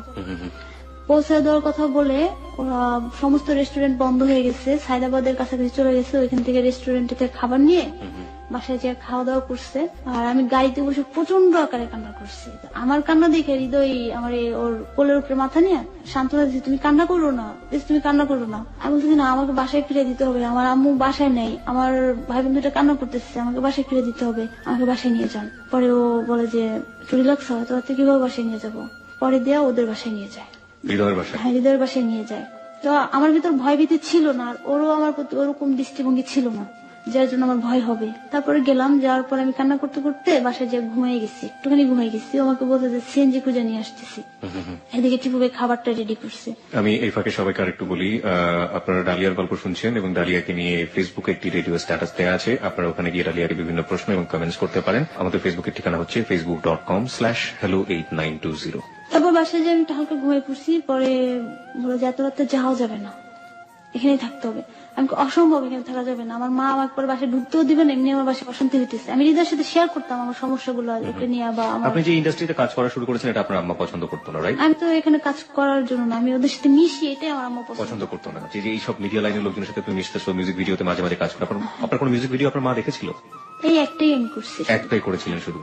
ওকে, যাই হোক। তারপর আমার আম্মার চাইতো যেন আমি শুধু আমার মামাদের ভাইকে বিয়ে করি, তাছাড়া তার কোনো কিছু চাওয়ার ছিল না। যাই হোক, তারপরে আপনি কি করলেন? সিএনজি ম্যানেজ করা যাচ্ছিল না? সিএনজি ম্যানেজ করে এটা বলে আমাকে বাসায় নিচ্ছে। বাসায় গেছি, যাওয়ার পর আমি হালকা ঘুমিয়ে গেছি। ঘুমিয়ে যাওয়ার পর এখন রাত্র হয়ে গেছে, কি করা যায়? আমার বাসায় ফোন দেয় ওরা ওখান থেকে। হ্যাঁ, ফোন দিয়ে বলে যে মামা ঢালিয়া তো আজকে রাত্র হয়ে গেছে, আসতে পারতেছে না, সমস্যা হবে। বলে যে রাত্র যত হোক আমার ভাগ্নিকে বাসায় দিয়ে যাও। আপনার মামা সেটা বলে? হ্যাঁ, বলছে আমার ভাগ্নিকে বাসায় দিয়ে যাও। বলে সমস্যা নাই, এখানে আমার খালাতো বোন আছে, মানে ওই সিঙ্গারের কথা বলছে যে আমার খালাতো বোন আছে, আমার খালাতো বোন রেসবি আছে, ওর বাসাও 12 নম্বর, আমার খালাও আছে, ওরাও তো যেতে পারতেছে না, তোরা একসাথে থাক, কালকে ওদেরকে দিয়ে আসবো। পরে এই কথা বলতে বলতে ওরা বলছে যে না মামা রাতে করে সম্ভব না, সিএনজি পাইতেছি না, যে ওকে দিয়ে আসবো, আমার খালাও তো আছে, খালাতো বোনও আছে, থাক কালকে সকালে দিয়ে যাবো, কিছু মনে করেন না। তারপর লাইন কেটে দিচ্ছে, কেটে দেওয়ার পর আমি উঠে বলতেছি কই সিএনজি আছে, বাসায় যাবো না? বলতেছে যে এত তো সিএনজি পাই নাই, আর তোমার বাসায় ফোন করে এটা বলছি। পরে আমি বলছি না, আপনি আমার বাসায় ফোন করে এটা কেন বলছেন? বলে যে কি করবো, সিএনজি পাই না, যেহেতু ওর প্রতি বিশ্বাস আছে। তো বললাম যে মামা ওর খালাতো বোন খালা আছে, সমস্যা নেই, সকালে চলে আসবো। পরে মামা একটু রাগ হয়ে বলছে ঠিক আছে সকালে চলে আইসো, যা করতেছো ঠিক না, তোমার আম্মু বাসা নেই। এটা বলাটাই স্বাভাবিক। সেদিন বাসায় ছিলাম, হালকা পাতলা খাইয়া আমি বললাম কোথায় শুবো? বলে তুমি ওই রুমে শো, আমরা দুজনে এই 2 পাশে রুমে সেই রুমে শুবো। তো আমি যে ওই রুমে শুয়ে রয়েছি, শুয়ে থাকার পর ঘুমাইয়াও গেছি। তো মাঝরাতে ওই রুমে ঢুকছে, আমি যে রুমে শুয়ে ওই রুমে ঢুকছে, ঢুকার পর আমার পাশে বসে রয়েছে, যার পর ফার্স্ট আমার গায়ে টাচ করে, টাচ করার পর আমি লাভ দিয়ে উঠে গেছি যে ও এখানে বসে রয়েছে, এখানে আসছে, কেন আসছে, আবার সে কান্নাকাটি করতো। তখন আমার সাথে রিলেশন জড়াইতে চাচ্ছিল, তো আমি তোকে অনেকবার বাধা দেই, বাধা দেওয়ার পরও আমার সাথে রিলেশনটা করে ফেলে। ফিজিক্যাল রিলেশন করার পর ও আমার হাতে পায়ে ধরে মাপ চায়, মাপ চাওয়ার পর বলে যে আমি সরি, আমি অন্যায় করে ফেলছি, আমি তোমাকে বিয়ে করব, 1 সপ্তাহ কষ্ট নিও না, রাগ করো না। আপনি আপনি কি রাজি হয়েছিলেন বিয়ে করার ব্যাপারে? আপনি একটু আমি বলি, ফিজিক্যাল রিলেশন করে ফেলেছি ওটা ও বলেছে, করেছে, করার পরে আপনার কষ্টটা দূর করার জন্য বলেছে যে তুমি কোনো কষ্ট নিও না, আমি তোমাকে বিয়ে করে ফেলবো 1 সপ্তাহের মধ্যে। বিয়ের ব্যাপারটা কি আপনার মাথায় আগে কাজ করতো যে আপনি হৃদয়কে বিয়ে করবেন? ও এটা আমার মাথায় কখনোই কাজ করতো। কাজ যদি না করে থাকে তাহলে সান্ত্বনা দিয়ে আপনার কি কোনো কাজ করেছিল? আপনার মন শান্ত হয়েছিল? মন শান্ত হয়নি। আপনি তো ইচ্ছে করলে শাউট করতে পারতেন, ওই পাশের রুমে তো টিপু ছিল, তো আপনি শাউট করেননি কেন? আপনি তো বাধা দিতে পারতেন। ওকে বাধা দিচ্ছি, টিপু ভাই ও যা বলতো তাই শুনতো। টিপু জানতো ব্যাপারটা যেটা এটা হতে যাচ্ছে? হ্যাঁ, টিপু ওর পাশ থেকে অবশ্যই উঠে আসতো, উনি তো অবশ্যই জানতো, আর পরের দিন তো জানতে পারছে না। পরের দিনের প্রশ্ন আমি পরে আসতে চাই। টিপু ভাইয়ের পাশ থেকে আসছে, সে তো জানতো। আপনি গেস করছেন কেন? আপনি একটা বলতেন, শাউট করতেন, আর সেই সময় আপনি যে এর কথা বলছেন যখন একটা মেয়ে ছিল, আদৌ তো ওখানে ছিল না, ছিল কি? আদৌ কেউ ছিল না, আমরা তিনজন ছাড়া কেউ ছিল না। তাহলে আপনি ইচ্ছে করলে শাউট করতে পারতেন। করেও লাভ নেই, অনেক জোরে মিউজিক দিয়ে দিচ্ছে। তারপর টিপু ভাই ওর সঙ্গী ছিল, কারণ এই বিষয়ে উনি আমাকে কোনো হেল্প করতো না। Exactly, that was my point.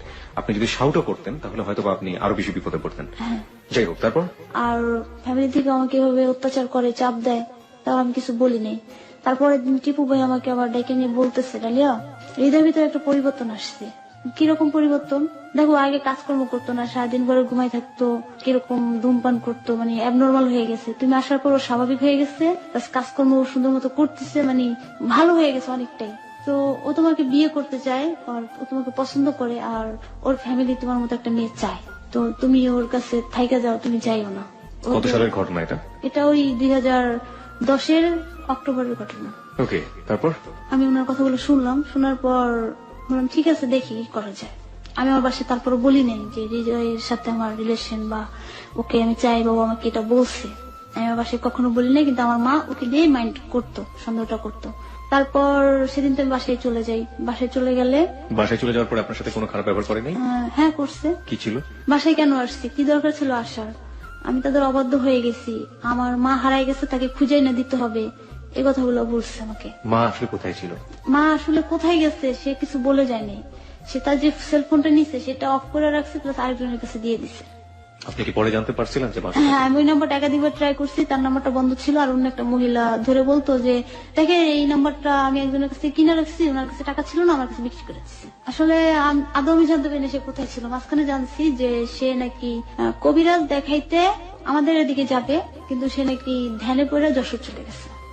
সে যে যশোর সেখানে দেখাবে তার শারীরিক সমস্যা, এই জন্য।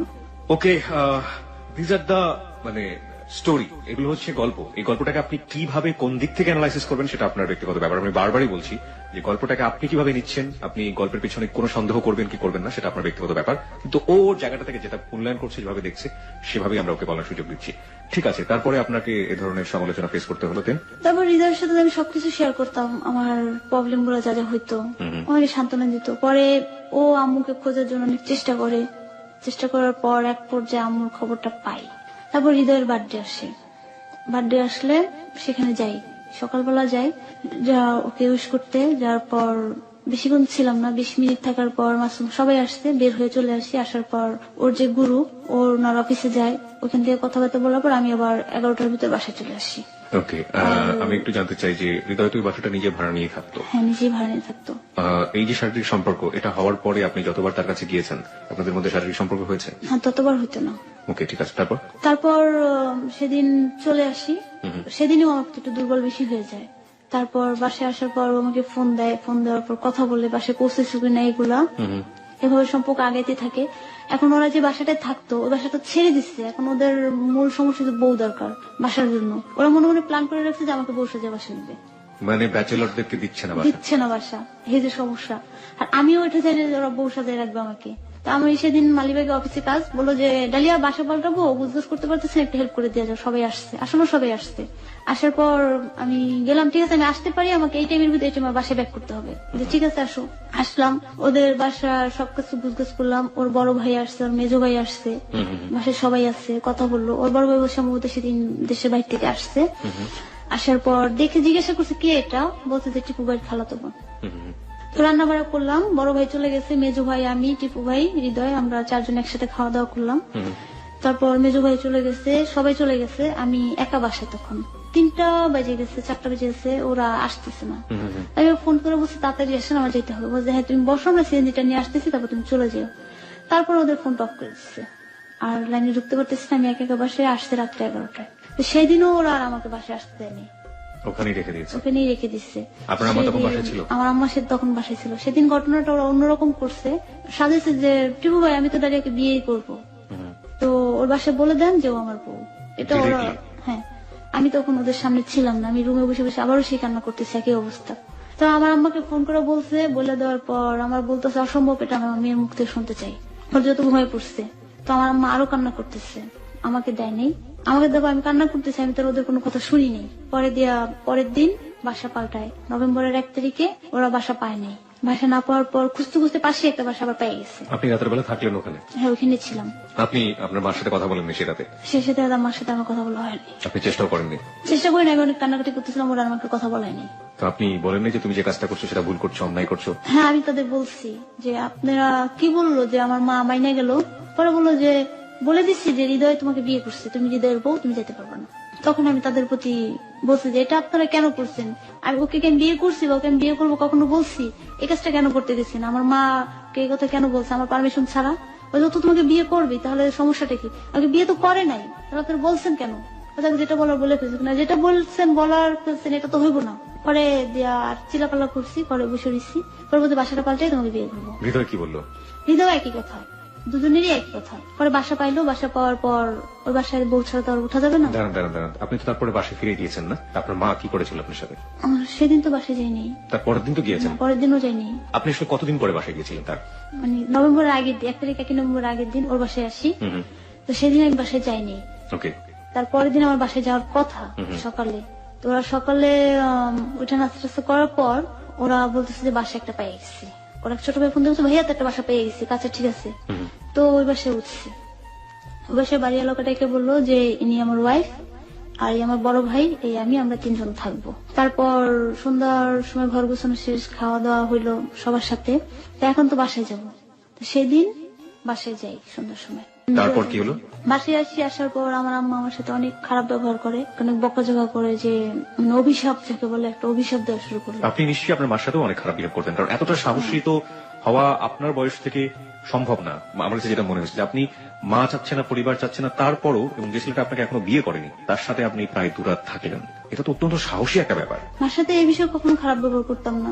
যখনই মামাতো ভাইয়ের সাথে বিয়ের কথাটা বলতো তখনই রেগে যেতাম। তাছাড়া আমার কোনো কাজের জন্য যদি রাগ করতো, আমি আম্মুর সাথে রাগ করতাম না, উল্টা পাল্টা বলতাম না, চুপ করে থাকতাম। তা আম্মু যখন আমার অভিশাপ দিতে শুরু করলো, এক পর্যায়ে কান্নাকাটি শুরু করলো, তখন আমি মায়ের বললাম যে মা, ওরা যেটা বলছে এটা ভুল তথ্য দিছে তোমারে, এবং আমি তোমার সাথে কথা বলতে চাইছি, তুমি আমার কথাটা শুনলা না, আর আমি তোমাকে কিছু বলতেও পারি না, লাইনটা কেটে দিলা, তাহলে আমি তোমাকে কিভাবে বুঝাবো? ওরা যেটা বলছে ভুল, আমি তোমার সাথে মিথ্যা কথা বলতেছি না, অন্যায় করে ফেললে তো তোমার কাছে আমি স্বীকার করি, আর কারোর কাছে যদি স্বীকার না করি, আমি তোমার কাছে তো স্বীকার করি। মা, তুমি আমার কথাটা বিশ্বাস করো, ওরা যেটা বলছে এটা ভুল বলছে, আর আমি যা করছি বাসা বসে করে সবই দুষ্টামি, কেন তুমি ওদের কথা বিশ্বাস করো, আমার কথাটা কেন শুনলা না? তারপরে বলছে না, তোর কথা আমি বিশ্বাস করি না। তো আমার মেজো মামাকে ডাকে, মামা আসে, মামার সাথে আমি খুব ফ্রেন্ডলি কথা বলি। পরে মামা আমাকে বললো যে মা, আপনি বলেন আপনার কি সমস্যা, আপনি কেন এই কাজটা করছেন?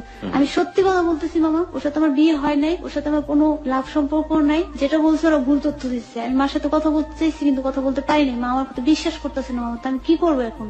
বলার পর মামা চলে যাবে, ঠিক আছে আপনি যেহেতু বলছেন আপনার কথাটা মাইনে নিলাম, এরকম কিছু করেন না। আমি বললাম যে মামা, আমি এরকম কিছু করি নাই, আর ইনশাল্লাহ করবো না, তবে হ্যাঁ আমার প্রতি মানসিক চাপটা দিতে না করেন আপনার বোনকে।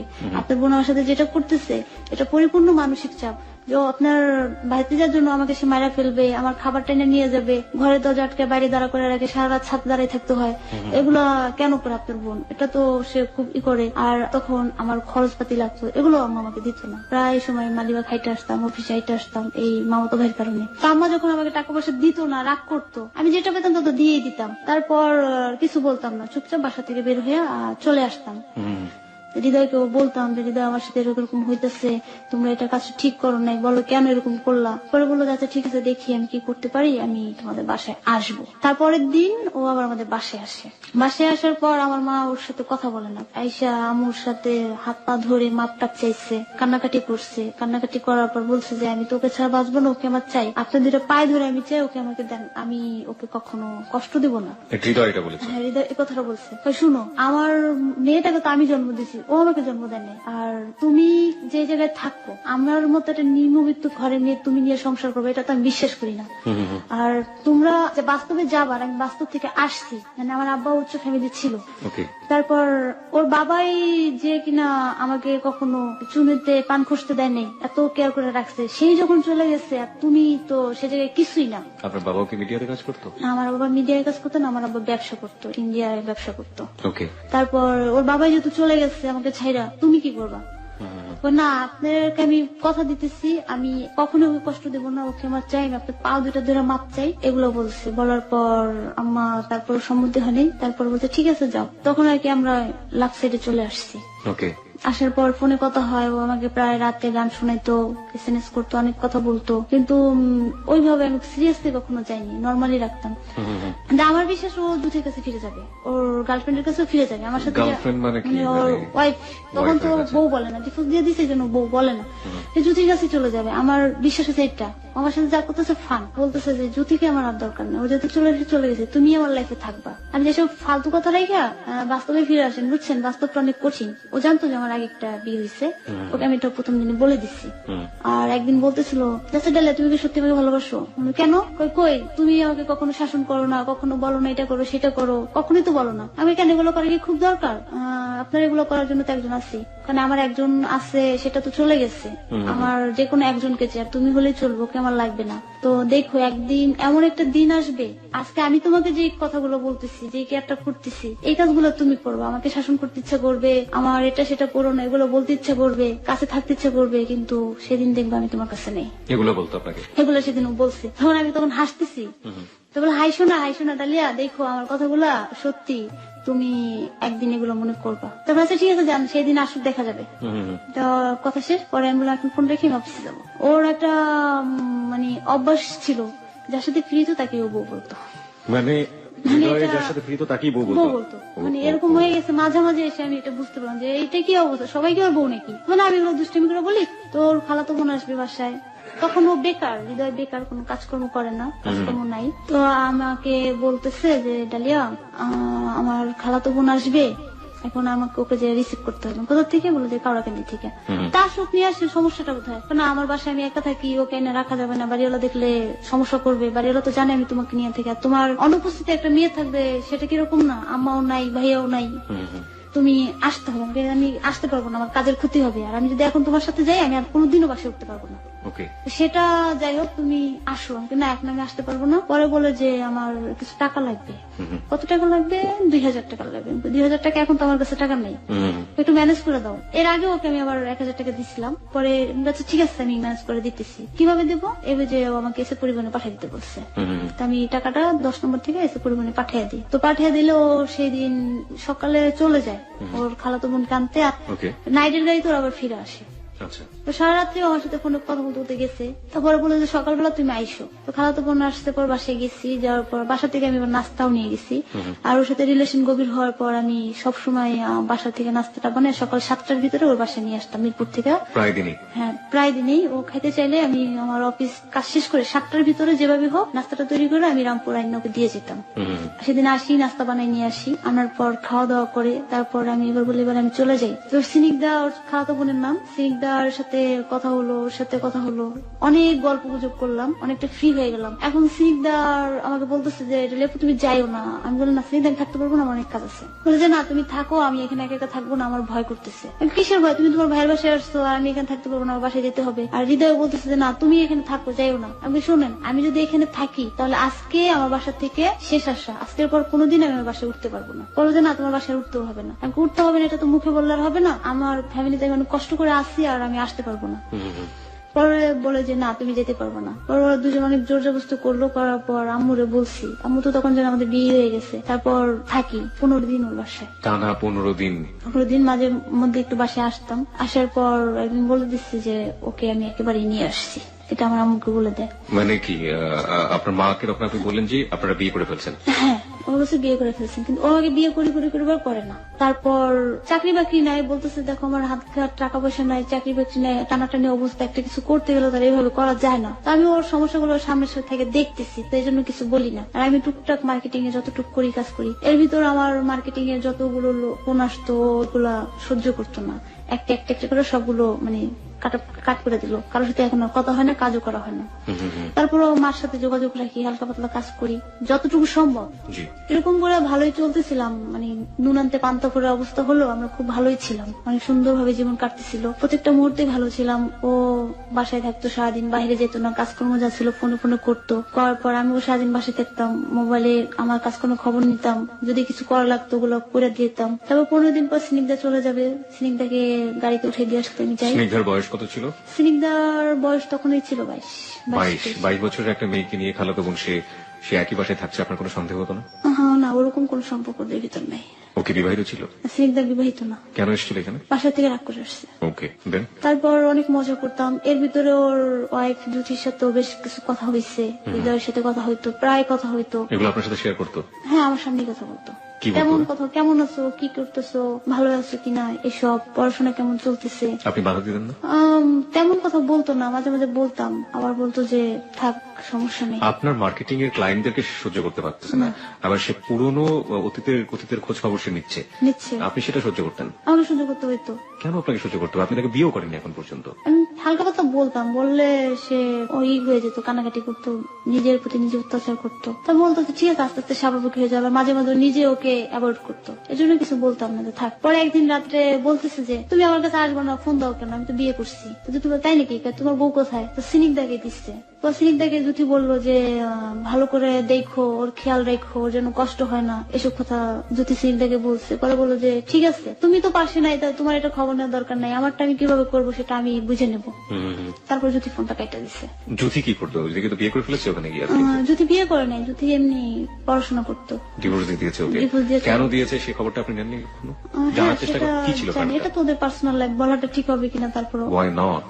আপনি আপনার জায়গা থেকে যেটা বলছেন সেটা আপনার পার্সোনাল লাইফের সাথে জড়িত। জুথি হৃদয়ের জীবনে আসছে, সেটা হচ্ছে গিয়ে যে জুথির যে আগের বয়ফ্রেন্ড ছিল, তার সাথে রিলেশন হাজবেন্ড ওয়াইফের মধ্যে ছিল।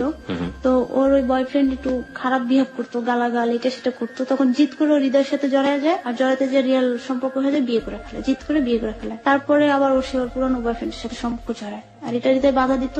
হৃদয় ওর সাথে অনেক খারাপ ব্যবহার করতো, এটা জুথি আমাকে নিজে বলছে। প্রত্যেকটা মুহূর্তে বলতো যে তুই আমাকে ডিভোর্স দিবি, এই মুহূর্তে ডিভোর্স দিবি, এগুলো বলতো। পরে একসময় আমি জিত করে ওকে বৃষ্টিতে ভিজে কষ্ট করে নিজের গলার চেন বিক্রি করে আমি ওকে ডিভোর্স দিচ্ছি, এই কথাটা জুথি আমাকে বলছে।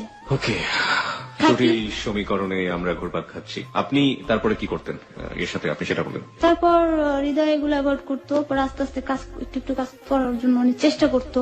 তারপর যে যখন স্নিগ্ধাকে আমি গাড়িতে উঠে দিয়ে আসতে আমি যাই, হৃদয় বাসায় ঘুমিয়ে থাকে, ও আর যায় না। আমারও বাসায় একটু কাজ ছিল, অফিসের কাজ ছিল। তারপরে ঠিক আছে, ওই মহানগর নাট্যমঞ্চে আমি যাবো, তো পাশেই তো বাস কাউন্টার, আমি স্নিগ্ধাকে উঠে দিব, উঠে দিয়া আমি চলে আসবো। তখন আমি স্নিগ্ধাকে গাড়িতে উঠে দিয়া মহানগর নাট্যমঞ্চে চলে আসি। আসার পর ওইখানে তো লাইন দিয়ে ঢুকতে হয়, তো আমি সাইডে দাঁড়িয়ে থেকে থাকার পর কিছুক্ষণ পর আমি ওখানে অজ্ঞান হয়ে পড়ে যাই। কেন? শারীরিক দুর্বল ছিল অনেক। তো শরীর দুর্বল থাকা অবস্থায় পড়ে গেলে আমার সাথে আপনজন কেউই ছিল না, আর আমার যারা কলিগ ছিল সবাই ওইখানে আছে, কিন্তু সবাই একটু দূরে দূরে। তো আমার 2টা ফোন ছিল সাথে, থাকার পর যারা ছিল তাদেরকে তো আর আমি চিনি না, আমারও তারা চিনি না। আমার একটা ফোন নিয়ে যে নাম্বারটা পাইছে ওটা ফোন দিচ্ছে, দেখে আমার সিনিয়র, তো উনি আসছে, উনি আসার পর আবার আরেকটা ফোন দিচ্ছে, ওইটা দিয়ে হৃদয়কে ফোন দিচ্ছে। তো হৃদয় আবার আসছে, আইসা আমার সিনিয়র এর আগে আমাকে একটু বাতাসে নিয়ে পানি টানি দিয়ে স্বাভাবিক করছে। করার পর হৃদয় আসছে, আসার পর আমাকে রিক্সা করে বাসায় নিয়ে যায়, আমাকে শোয়া দেয় হালকা থেকে, তারপর আবার বাহিরে চলে যায়। চলে গেলে আস্তে আস্তে রাত্র প্রায় 9টা 10টা বেজে যায়। আসার পর ওর এক পরিচিত ডাক্তার, যে প্রশিক্ষণপ্রাপ্ত ডাক্তার, ওনাকে ডাকে, উনি কিছু ওষুধ দেয়, বলে যে শারীরিক দুর্বলতা একটু বেশি, খাওয়া দাওয়া ঠিক মতো করেন, আর জন্ডিস হয়েছে ওনার, ট্রিটমেন্ট করতে হবে, আর যদি পারেন এই মুহূর্তে একটা স্লাইন দেন। তারপর আরেকজন ডাক্তার বলে যে ওনাকে এই মুহূর্তে স্লাইন দিলে ভালো হবে না, ওনার শরীর অতিরিক্ত খারাপ হয়ে গেছে, আমার মানে বমি হইতো, খাইতে পারতাম না, মাথা ঘুরেতো। তা বলতো তোমার বাচ্চা কনসেপ্ট করছে কিনা। তাই আমি বললাম তা হইলে হইতে পারে, কারণ তখন আমার সন্দেহ হয়ে গেছে। পরে টেস্ট করে দিয়ে যে হ্যাঁ মানে আপনি কনসিভ করেছেন। কনসেপ্ট করছে। করার পর ও আমাকে বলতেছে এটা রাখা যাবে না। কেন রাখা যাবে না? বলে যে আমরা তো বিয়ে করি না, এই বাচ্চাটা তো অবৈধ, আর বিয়ে ছাড়া আমি বাচ্চা নেব না। তারপরে বিয়ে করে ফেলি, সমস্যা কোথায়? না, তারপর আমি বিয়ে করলাম, এটা এখন রাখবো, আমি বিয়ে করেই বাচ্চা নেবো। তারপরে এটা নিয়ে কথা কাটাকাটি। আমি একটু জানতে চাই, আপনারা দুজনই তো মোটামুটি ম্যাচিউর ছিলেন, ও তো অনেক ম্যাচিউর ছিল। আপনারা যেহেতু শারীরিক সম্পর্কে জড়িয়ে গেছেন, আপনারা কি এমন কোনো সতর্ক ছিলেন না যে বাচ্চাটা যাতে না আসে? যেটা হচ্ছে যে মানে আপনারা তো ইচ্ছা করলে ব্যাপারটাকে অ্যাভয়েড করতে পারেন। হ্যাঁ, আমি ওকে একাধিকবার বলছি, অ্যাভয়েড করতে বলছি। ও বলছে যে না, সমস্যা হবে না, এটা আমার জানা আছে কি করতে হবে। তারপর যাই হোক হয়ে গেছে। তারপর ওর পরিচিত হোমিও ফার্মেসিতে হয়তো কথা বলার পর ওষুধ নিয়ে আসে। Homeo pharmacy? ওকে। ওখান থেকে ওষুধ নিয়ে আসে, আইনা বলল যে তোমার তো জন্ডিস অনেক বেশি হয়ে গেছে, বমি টমি করো, খাইতে পারো না, তো এটা খাও, ঠিক হয়ে যাবে। ওইটার গায়ে ওরকম কিছু লেখা ছিল না। তাই ওষুধটা খাইলে যখন আমি মুখে নেই, গন্ধটা খুব বিশ্রী, আমার জিভটা পুড়ে যেত, তো একটু মুখে দিয়ে ফেলাই দিছি। তাই আমি বলি হৃদয় আমি ওষুধ খাইতে পারবো না, লাগলে আমি জন্ডিস ঝাড়াবো। তো কষ্ট করেও আমাকে 2 প্যাক খাওয়ায়। খাওয়ার পর বাকি ওষুধটা আমি ফেলাই দিয়ে আর খেতে পারি না। তারপর দিয়া ও ইসে যায়, ওর এক বন্ধুর বিয়েতে যায়। বিয়েতে গেলে আমি বাসায় একাই থাকি। এখন আপনি কন্টিনিউ হৃদয়ের সাথে থাকা শুরু করেছেন? কন্টিনিউ আমি হৃদয়ের সাথে। এবং আপনার মা জানে যে বিয়ে হয়ে গেছে? বিয়ে হয়ে গেছে। ওকে। ও চলে যায়, চলে গেলে সারা রাস্তায় আমার খবর রাখি আমি কি করতেছি না করতেছি। মানে খুব আমাকে প্রচন্ড যত্ন করতো আর কি, অনেক যত্ন করতো, অনেক খেয়াল করতো, নিজে রান্না বাড়া করে খাওয়াইতো এবং অনেক মজাও করতো। তারপর যাওয়ার পর বিয়ে বাড়িতে রাত্রে কথা বললো যে বাবু তুমি সাবধানে শুয়ে থেকো, ঠান্ডা লাগাইও না, জ্বর আসছে যেহেতু, কিছু খাইও, আর যদি ভয় লাগে তাহলে আমাকে ফোন দিও। পরে ও আবার আসে, 2 দিন পরে আসে ঢাকায়। এর ভিতরে এমন কোন দিন নাই, রাত নাই যে ও আমার হাত 2টা ধরে, পা 2টা ধরে কান্না করে নাই যে ডালিয়া তুমি আমাকে ছেড়ে যাই না, তুমি যদি চলে যাও আমি একা হয়ে যাবো, আর তখন আমার মরা ছাড়া কোনো উপায় নেই। সবসময় এই কথাগুলো বলতে খুব কান্না করতো। তুমি নিজেই দেখতেছো এখন আমার পাশে কেউ নেই, আমি একদম একা, একমাত্র তুমি ছাড়া, সবাই চলে গেছে। তারপর আয়শা বলতেছে যে আমি তোমার চিকিৎসা করতে পারতেছি না, আমার কাছে টাকা নেই, তুমি কি আমার কাছে ছেড়ে চলে যাবা? যদি তোমার মার কাছে আমাকে আমার কাছে আর আসবা না? আগে আমার কাছে যাবো কেন? আসছি যখন, চিকিৎসা করতে না পারলে আর কি করার আছে? ভালো হলে এমনি হবো, আর যতটুকু সামর্থ্য আছে সেটা তুমি করতেছো, আমি আমার আম্মুর কাছে যাবো না। মারে বলে যে ফোন করে বলে দিছি আম্মুকে আসতে। কেন বলছো আমি যাবো না? পরে বলে যে ঠিক আছে আম্মু আসতেছে, আর আমি গুলশান যাচ্ছি, আমি না আসা পর্যন্ত তুমি বাইরের সাথে বাড়ি যাবো। ঠিক আছে। তো আমি বসে রয়েছি, ও আসে না, আমার ইচ্ছা যে আমি যাবো না। পরে ও আম্মুকে ফোন করে দিচ্ছে, আম্মু ওকে নিয়ে যান, আমার আসতে অনেক রাত হবে। পরে আম্মুর সাথে গেলাম, যাওয়ার পর ও আর আমাকে সেদিন কোনো ফোন টোন কিচ্ছু না, আমি বাসায় গেলাম কি না ভালো মন্দ কোনো যোগাযোগ নেই। পরের দিন ফোন দিচ্ছে, কি করতেছি, কেমন আছি, তো জিজ্ঞাসা করছে। করার পর বললাম ভালো। এখন আর ও আমার সাথে কথা বলে না, এখন আমার অ্যাবসেন্সে ও জ্যোতির সাথে কন্টিনিউ কথা বলে। এটা আমাকে শাহিন বলছে, তুমি তো জ্যোতি ভাবির সাথে কন্টিনিউ কথা বলতেছে, ওনাকে আনা নিয়ে চিন্তায় আছে। তো তখন আমার খারাপ লাগলো, আমি আবার প্রেগনেন্ট অবস্থা, আমারে তো বলতেও পারতেছি না, যদি বলি আমার মনে কষ্ট পাবে, এখন আমি কি করি, এটা শেয়ারও করতে পারতেছি না কারোর সাথে। হৃদয় বলছে যে এটা অবশ করাবে, তো আমি কিছু বলি নাই। তো যেটাই করুক তো আমার সাথে আসবে, একটা কিছু তো করবে, করেও না। আম্মা আমাকে ডাক্তার দেখাইছে, ডাক্তার দেখে বললো যে এর অবস্থা অনেক খারাপ, চিকিৎসা ঠিক মতো করেছে, কিন্তু আমি তো জানি যে আমার সমস্যাটা কোথায়। পরে আমার বান্ধবীর কাছে শেয়ার করলাম, তো নুপুর বললো যে এখন কি করা যায়। আর তখন আমার কাছে টাকা নেই, আর আম্মুর কাছে আমি টাকাও চেতে পারতেছি না, অন্তত আবশ্যনের জন্য টাকাটা চাওয়া সম্ভব না, কারণ আমি আম্মুর কাছে টাকা চাবো কেন? আম্মু তো আমার সব দিতেছে, কোনো কিছু অভাব রাখতেছে না। তারপর হয়েছে গিয়া যে বাড়িতে যাই, আবার মা বললো যে আমার বাতাস লাগছে, কবিরাজি চিকিৎসা। না ভাই এবার হাতি খাও না, এবার সিরিয়াসলি হাতি লাগবে। তো আমার কাছে তো কোনো টাকা নাই, নুপুরকে বললাম, নুপুরের কাছে থাকলে নুপুর আমাকে দিয়ে দেয় সমস্ত পরিমাণে যা লাগে। আর যে টাকাটা ছিল আমার কাছে সেই টাকাটা আমি হৃদয়কে দিয়ে দিয়েছি। সেটা হচ্ছে যে হৃদয়ের অবস্থা খারাপ, ওর হাতে টাকা নাই, আমার সেই শরীর অসুস্থতা নিয়ে আমি দাঁড়াইতে পারতেছিলাম না। আমি আমার মোবাইল ফোন থেকে চেক করে দেখি যে আমার অ্যাকাউন্টে কিছু টাকা জমা হয়েছে এবং আমার একটা লেভেল হয়েছে, তো সেখানে 6,000 টাকা জমা হয়েছে। তো হৃদয় ওইটা দেখছে, দেখার পর বললাম আমরা তো কষ্ট করার দরকার কি, টাকাটা নিয়ে আসি। অনেক কষ্ট করে ওইখানে যে আমি টাকাটা আনছি, মানে ঘুরে ঘুরে যেতেছি এই অবস্থা, টাকা আইনা হৃদয়কে দিচ্ছি। ওইখান থেকে আমাকে 1,000 টাকা বা 500 টাকা মতো খরচ করছে, তো এর বেশি করে নাই। বাকি টাকাটাও নিজের জন্য খরচ করছে এবং আমার অজান্তে জুথিকে কিছু টাকা পাঠাইছে ওইখান থেকে। জ্যোতিকে ওখান থেকে টাকা পাঠিয়ে দিয়েছে? হ্যাঁ, তো আমি জানতাম না যে জুথিকে টাকা দিচ্ছে। তো একটু সুস্থ হওয়ার পর ঘরটা ঝাড়া পোছা করতেছি, ডোয়ারটা খুলছি, ও যখন যেখানে যা করে সব স্লিপ গুলা থাকে, দেখি যে জুথিকে টাকা পাঠাইছে আর একই ডেট, যে ডেট ওকে আমি টাকা দিচ্ছি এর আগ পর্যন্ত ওর কাছে কোনো টাকা ছিল না। আমি কিছু বলি নাই, চুপ করে রয়েছি, একা একা কান্না করছি। তারপর সেদিন মন খারাপ ছিল, পরে আমাকে বলছে কি হয়েছে, আমি আর ওকে কিচ্ছু বলি না, চুপচাপ রয়েছি। তারপরে বাসায় তো চলে আসলাম, নুপুরের সাথে কথা বলছি, নুপুর টাকা ম্যানেজ করতে পারে না, এদিকে বাড়ি যেতে হবে আর ডাক্তারের টেস্ট দিচ্ছে, আমি ভয় পেতেছি যদি ধরা খেয়ে যায় মা তো অনেক কষ্ট পাবে। তো আমার নানি পরে আমাকে টাকা দিচ্ছে, আমি আর দেরি করিনি। আর আমার জানা আছে যে আমি ডাক্তার দেখাবো শনিবার পিজি হাসপাতালে, তো আমার শনিবারই আমাকে আসতে হবে। আমাকে সবাই বলছে যে তুমি অসুস্থ, তুমি বাড়ি থাকো।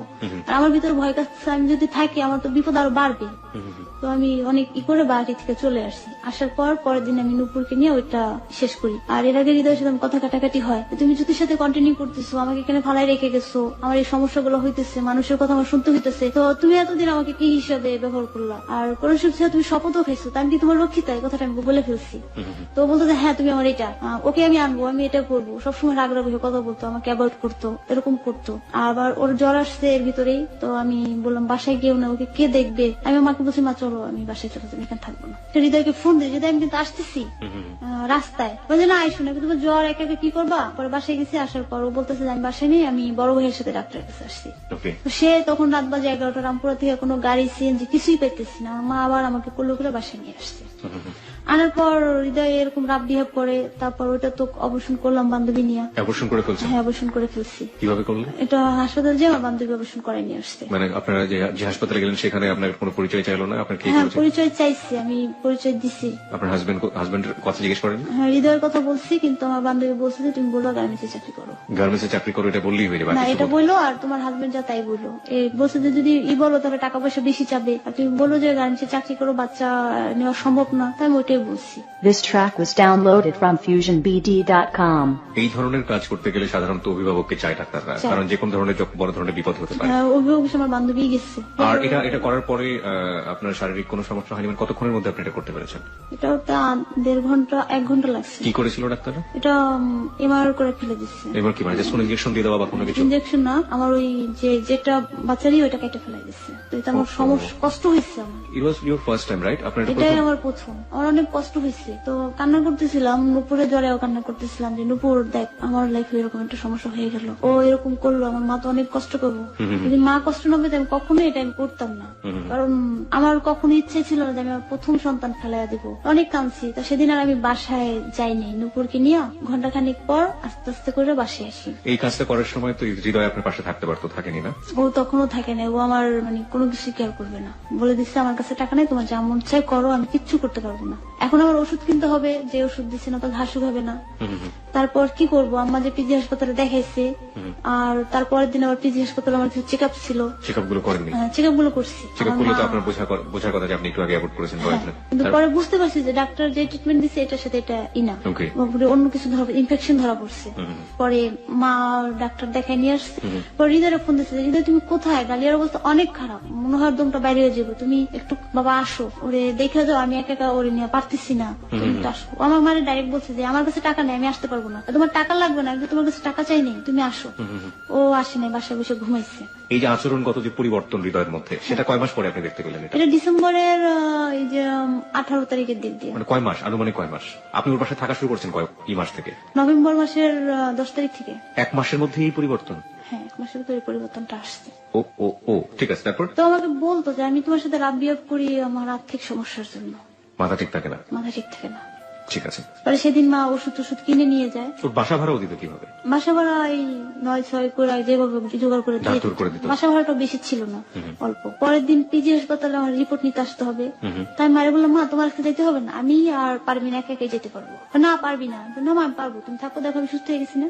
আমি ওটা করার পর আমার নিজেকে একটু হালকা মনে হইতেছে। তারপর পারবিন আমার খালাতো বোন, ওকে নিয়ে আসছি। আসার পর পারবিন বললাম পারবিন তুই রিপোর্ট গুলো নিয়ে বস, আমি আসতেছি। ওরে বসে আমি যে ফার্মেসি থেকে ওষুধ গুলো কিনছি মা ওই ওষুধগুলো ব্যাক করে দিই, যে আমার এই ওষুধগুলো লাগবে না, রেখে দেন। তো আমার ওই ওষুধগুলো রেখে দিলে পরে আমাকে ডাক্তার যে অবসরের জন্য যে ওষুধ দিচ্ছে আমি আবার ওই ওষুধগুলো কিনি, ওই ওষুধগুলো কিনে আমি খাই। তো ডাক্তারের ওষুধগুলো আমার আর খাওয়া হয় না, অসমাপ্তি রয়ে যায়। যখন আমি একটু সুস্থ হই, আমার মা আমার মামা আমার প্রতি অনেক রাব বিয়াব শুরু করছে, মামা মার প্রতি খারাপ ব্যবহার শুরু করছে, যে ও এখানে এসে থাকবে কেন, ওরে আমরা দেখবো কেন। ভাত খাইতে বসলো মামা এসে কথা বলতো, আমার কান্না চলে আসতো, আমি সহ্য করতে পারতাম না। এরকম করে দেখে সহ্য করতে না পারা আমার অফিস থেকে একটা অনুষ্ঠান আছে, আবার আমাকে ডাকে। ওই অবসান করা অবস্থায় তার পরের দিনই আবার চাকরির জন্য গেছি গার্মেন্টসে। তারপরে বলছে আচ্ছা ঠিক আছে কালকে থেকে আসো। কালকে থেকে আসবো, আমার তো শরীরে জ্বর, আমি কিভাবে আসবো? যখন দেখি ওদের ব্যবহার খারাপ হয়ে যেতেছে আমার ফ্যামিলি থেকে, লাস্টে আমার কাছে টাকাও নেই যে আমি রামপুরা গাড়ি ভাড়া দিয়ে আসবো, 20 টাকা হলেই হয়। তারপরে আমার কাছে মা আমাকে টাকা দিচ্ছে যে অনুষ্ঠান আছে ওইখানে যাওয়ার জন্য। অনুষ্ঠানের এই টিকিট মূল্যটা হচ্ছে 100 টাকা, যে টিকিটটা এখানে আছে। আর তো আমি ভাবতেছি যে আমার সাথে এরকম কেন করতেছে, আমি শিওর আমার সাথে মিথ্যা কথা বলতেছে। আর যদি আমার সাথে এরকম করে একটা সুন্দর ভাবে করুক, ফেব্রুয়ারির 8 তারিখে অনুষ্ঠানের কথা বলে আমার অফিসের সবার সাথে আমি আসি, কিন্তু একটু 8 পিস করে আসি, যে আমি সকালে যেয়ে হৃদয়কে পাবো, বিকালে গেলে আমি হৃদয়কে পাবো না। পরে সকালে বাসে যা দেখি হৃদয় বাসে ঘুমাইতেছে।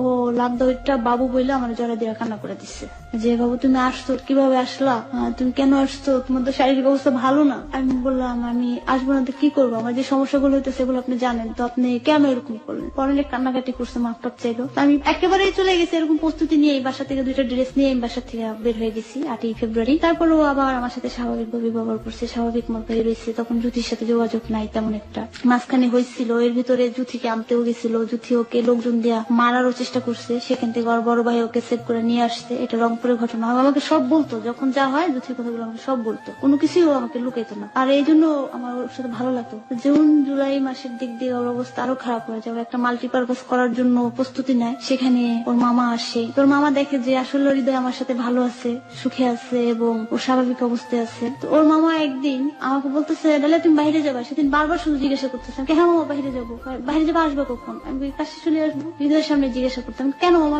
না তুমি বাইরে গেলে আমি তো মুখটা বাসায় আসবো, সমস্যা নাই, চাবিটা আমি ওই জায়গায় রেখে দেবো, আপনি নিয়ে নিন। হৃদয় তো বাসায় আছে, কেন ও তো চলে যাবে। আসলে সেদিন মামার একটা কুমন্তব্য ছিল, মানে আপনার সাথে একটা শারীরিক সম্পর্ক। হ্যাঁ। তো আমার মনের ভিতরে সন্দেহ জাগতেছে, মামা বারবার আছে কেন ওকে এটা জিজ্ঞাসা করতেছে। তো মামা যখন আসছে তখন হৃদয় আমার সাথে থাকতো না, মামার সাথে থাকতো, আমাকে আমি আলাদা রুমে থাকতাম। পরে দিয়া মামা আমি সন্ধ্যার সময় বাসায় চলে আসি, আসলে সেদিন ওর মামাও চলে আসে। মামার অনেক জ্বর, ওর মামা আপনাদের জ্বর চলে আসছে, বলে যে হওয়ার শরীরটা খারাপ লাগতেছে। তো ওনাকে আমি হালকা খাবার দিলাম, একটা স্যালাইন দিলাম, স্যালাইনটা খেয়ে শুইলো। বলে আমার মাথায় একটু নিক্স দিয়ে দে। তা আমি নির্দ্বিধায় মামাকে একটু নিক্স দিয়ে দিচ্ছি মাথায়। তিনি আমার হাতটা ধরলো, তো দেখলাম ওনার অ্যাটিটিউডটা খারাপ হয়ে গেছে। তারপরে আমি ভয়ে ঘরে থেকে বের হয়ে রান্নাঘরে চলে গেছি। রান্নাঘরে ছিল না সাথে, হৃদয় ছিল না, সেই রাতে হৃদয়ের সাথে ছিল না। হৃদয় এতটা বিশ্বাস করে আপনাকে রেখে গেল ওখানে? হ্যাঁ। পরে আমি বললাম মামা আপনি এরকম করতেছেন কেন, আপনার সমস্যাটা কি? বললাম আমি রুম থেকে বের হয়ে রান্নাঘরে চলে আসছি, তরকারি কাটতে বসছি। তারপর আমার ভয় লাগতেছিল পরে আমি দরজাটা খুললাম, 3তলা বাড়িওয়ালার রুমে যে কাজের মেয়ের সাথে কথা বলতেছি আর বারিন্দায় পাইচারি করতেছি। আর আমার ফোনটা ছিল তখন নষ্ট, মানে হ্যাং হয়ে যেত, কথা বলতে পারতাম না। তখন অনেক কষ্ট করে ফোনটা অন করে হৃদয়কে বলছি তুমি তাড়াতাড়ি বাসায় আসো, আমার ভালো লাগতেছে না। পরে হৃদয় বাসায় আসছে, আর ও সব সময় টিকিটটা খোলার আগে বাবু বললে আমাকে জড়াই ধরতো সব সময়। তো আসার পর কি হয়েছে, হওয়ার পর ওর মামা বাড়ির আগে আমাকে সরি বলছে। বলার পর আমি হৃদয়ের সাথে কথাটা রাত্রে বলে দিচ্ছি। পরে বলে এরকম করছে, আমি বলছি হ্যাঁ করছে। কয় ওরা এখনই ঘর থেকে বের করে দিব। আমি বের করে দিব, এটা আপনাদের সাজানো পরিকল্পনা, সেটা আমি কিভাবে বিশ্বাস করবো। পরে দেওয়া আচ্ছা ঠিক আছে, যেহেতু কালকেই চলে যাবো। তার 2 দিন পর ওর মামা চলে যায়। তারপর আস্তে আস্তে জুথির দিকে বেশি উইক হয়ে পড়ে আর আমার সাথে খারাপ ব্যবহার শুরু করে, তুমি চলে যাও, আমার ভালো লাগে না, তুমি থাকতেছো, আমার এই সমস্যা হইতেছে, আমার একা থাকতে ইচ্ছা করে। বাবার সাথে এরকমই শুরু করছে, গায়ে হাত তুলতো না মুখে খারাপ ব্যবহার করতো, গালি দিত, ঝাড়াঝাড়ি করতো, গালাগালি দিত। পরে আমি গেলে তুমি খুশি হবা? হ্যাঁ খুশি হবো। তারপর আমি ব্যাগে 2টা ড্রেস নিয়ে বিকালে 2জন একসাথে বেরোচ্ছি। মিরপুরে যাইতেছো, তাড়াতাড়ি বাসায় চলে এসো। কিন্তু আজকে তো আমি আসবো না হৃদয়, দুষ্টামি করো না, তাড়াতাড়ি বাসায় চলে এসো। তুমি না বলছো যে আমি না থাকলে তোমার ভালো লাগবে, সেটা তো বলছিলাম, ভালোই হইতো তুমি গেলে। আমি তাই চলে যেতেছি, আজকে যাতেছি আমি আর আসবো না। এই কথা বলে আমি সেদিন সত্যি সত্যি করে চাবিটাও আর নেইনি, চাবিটা ওর কাছে দিয়ে আমি চলে গেছি। তারপর হৃদয় আম্মুকে কান্নাকাটি করে বলছে, তা আম্মু আমাকে সেদিন বাড়ি থেকে খুঁজে বাই করছে, কেউ দেখে নাই নানা নানি ছাড়া। পরের দিন ভোরে চলে আসছি, আসার পর ও পল্টনে এসে ফোন দিছি, দেওয়ার পর বললাম আমি পল্টন আছি, চাবি নিয়ে যাবো। বাসায় গেছি, বাসায় যাওয়ার পর ও আবার ঘন্টাখানিক পর বাসায় চলে আসছে। অনেক কান্নাকাটি করছে সেদিন। কান্নাকাটি করে খাওয়া দাওয়া করে যখন আমি শুয়ে পড়ছি, তখন আবার সে জুথির সাথে কথা বলবে রাতের বেলা আপনার পাশে শুয়ে, হ্যাঁ, যে সে জুথিকে আনবে এই বাসায়, হ্যাঁ আনবে, এবং সেটা আমাকে যাই আইনা দিতে হবে। এটা বলছে। আমি না করছি, তুমি আমার ওরা আইন না দাও, আমি ওকে তো নিয়ে ঘর করবো না, জাস্ট প্রতিশোধ নিবো ওকে নিয়ে, ওরে প্রতিশোধ নিয়ে আমি ওকে ছেড়ে দেবো, আমি ওর সাথে কখনোই ঘর করবো না। অনেক রিকোয়েস্ট করছে, করার পর পরে বাধ্য হইয়া আমি বললাম ঠিক আছে দিতেছি। সেই রাত্রে ও আবার রংপুরের টিকিট কাটে, পরের দিন সকাল 9টার গাড়ি, আমি 9টার রাতে রংপুরে যাই। রংপুরে যাই, জুথির সাথে কথা বলি, কিন্তু এর ফাঁকে বাবা জুথিকে বলে দিচ্ছে আমি হৃদয়ের খালা। এই কথাটা জুথিকে হৃদয় বলছে। তো জুথি আমার জন্য বাস টার্মিনাল ওয়েট করছে, আমাকে নিয়ে গেছে। জুথির সাথে আমি স্বাভাবিকভাবে কথা বলছি, অনেক ফ্রেন্ডলি হয়ে গেছি, দুজন একসাথে ছিলাম। ও দেখতে কেমন ছিল? আপনার চেয়ে সুন্দর? একই রকম, একটু শর্ট। ওকে, দেন? অনেক হাসি খুশি জুতিকে আকার ইঙ্গিতে বুঝায় পরের দিন ঢাকায় আসবো রাজি করছি জুতিকে, যে তুমি ঢাকায় যাও, ওকে ডিপোজ দিয়ে চলে আসছো। ও বলছে আমি শুধু আপনার কথায় যাইতেছি, ওকে ডিপোজটা দিয়ে আমি চলে আসবো। আমি তোকে ডিপোজ দিয়েই দিছি, তারপরে যখন আপনারা বলেন এটা বাকি আছে, আমি এটা করে দিয়ে স্থান থেকে চলে আসবো। কি করতে পারে? ডিভোর্স দিতে তারপরে কি করার বাকি ছিল? জুতি যে ডিভোর্সটা সাইন করছে, এটা দুই হৃদয় মানতেছে না। হৃদয় বলতেছে যে তুমি এসো, তারপরে তুমি এসো, আমি তোমার সামনে বসে ঠান্ডা মাথায় ডিভোর্স দেবো, তোমাকে আমার বাসায় আসতে হবে না। ওকে, জুথি রাজি হয়েছে যে আপনার কথায় আমি যাবো, কিন্তু আপনি আমাকে আবার গাড়িতে তুলে দিবেন। ঠিক আছে চলো। পরের দিন হৃদয় আসে, আমাদেরকে নিয়ে যায় যে ইসে যাবে, ভিন্ন জগৎ ঘুরতে যাবে। গাড়িতে উঠছে, উঠানোর পর কি যেন একটা পানি জুথির গায়ে ছিটিয়ে দিল, এর ভিতরে আবার একটা কবিরাজ ধরছে জুথিকে আনার জন্য। এই হৃদয়? হ্যাঁ, তখন আমি এই ঘটনার মধ্যে আমার তো হিরো মনে হচ্ছে কবিরাজি না। আপনারা সবাই actor and actress, but the hero is কবিরাজ। হ্যাঁ, ও কবিরাজে বিশ্বাসী হয়ে গেছে। ওকে, তারপর জুথিকে নিয়ে আসি, ওই সারা রাস্তা আমার সাথে অনেক একটু খারাপ ব্যবহার করছে, আমার অনেক খারাপ লাগছে। এদিকে জুথি অনেক কান্নাকাটি করতেছে, তিনজনই কান্নাকাটি করতেছি। কেন কান্নাকাটি করতেছি? তিনজনের জন্য কান্নাকাটি করতেছি, অনেক খারাপ লাগছে। আসার পরে যে এই পরিস্থিতি গুলো, ওগুলো আমার আরো বেশি কষ্ট লাগছে। কি ছিল? ও জুতির সাথে চর্চারিং করতো, আমার সাথে চর্চারিং করতো, নিজের সাথে একই বাসায়? একই বাসায়। জুতির সাথে কথা কাটাকাটি হলে ঘরের ভিতর ভাঙচুর, শরীরের ভিতর সিগারেট দিয়ে পোড়া, ওর শরীর অসংখ্য সিগারেট দিয়ে পোড়া আছে, জুতির জন্য কাটা দিয়ে আছে। তো ওরা একই রুমে থাকতো, আবার আমাকে আলাদা করে দিত, আলাদা থাকতে হইতো।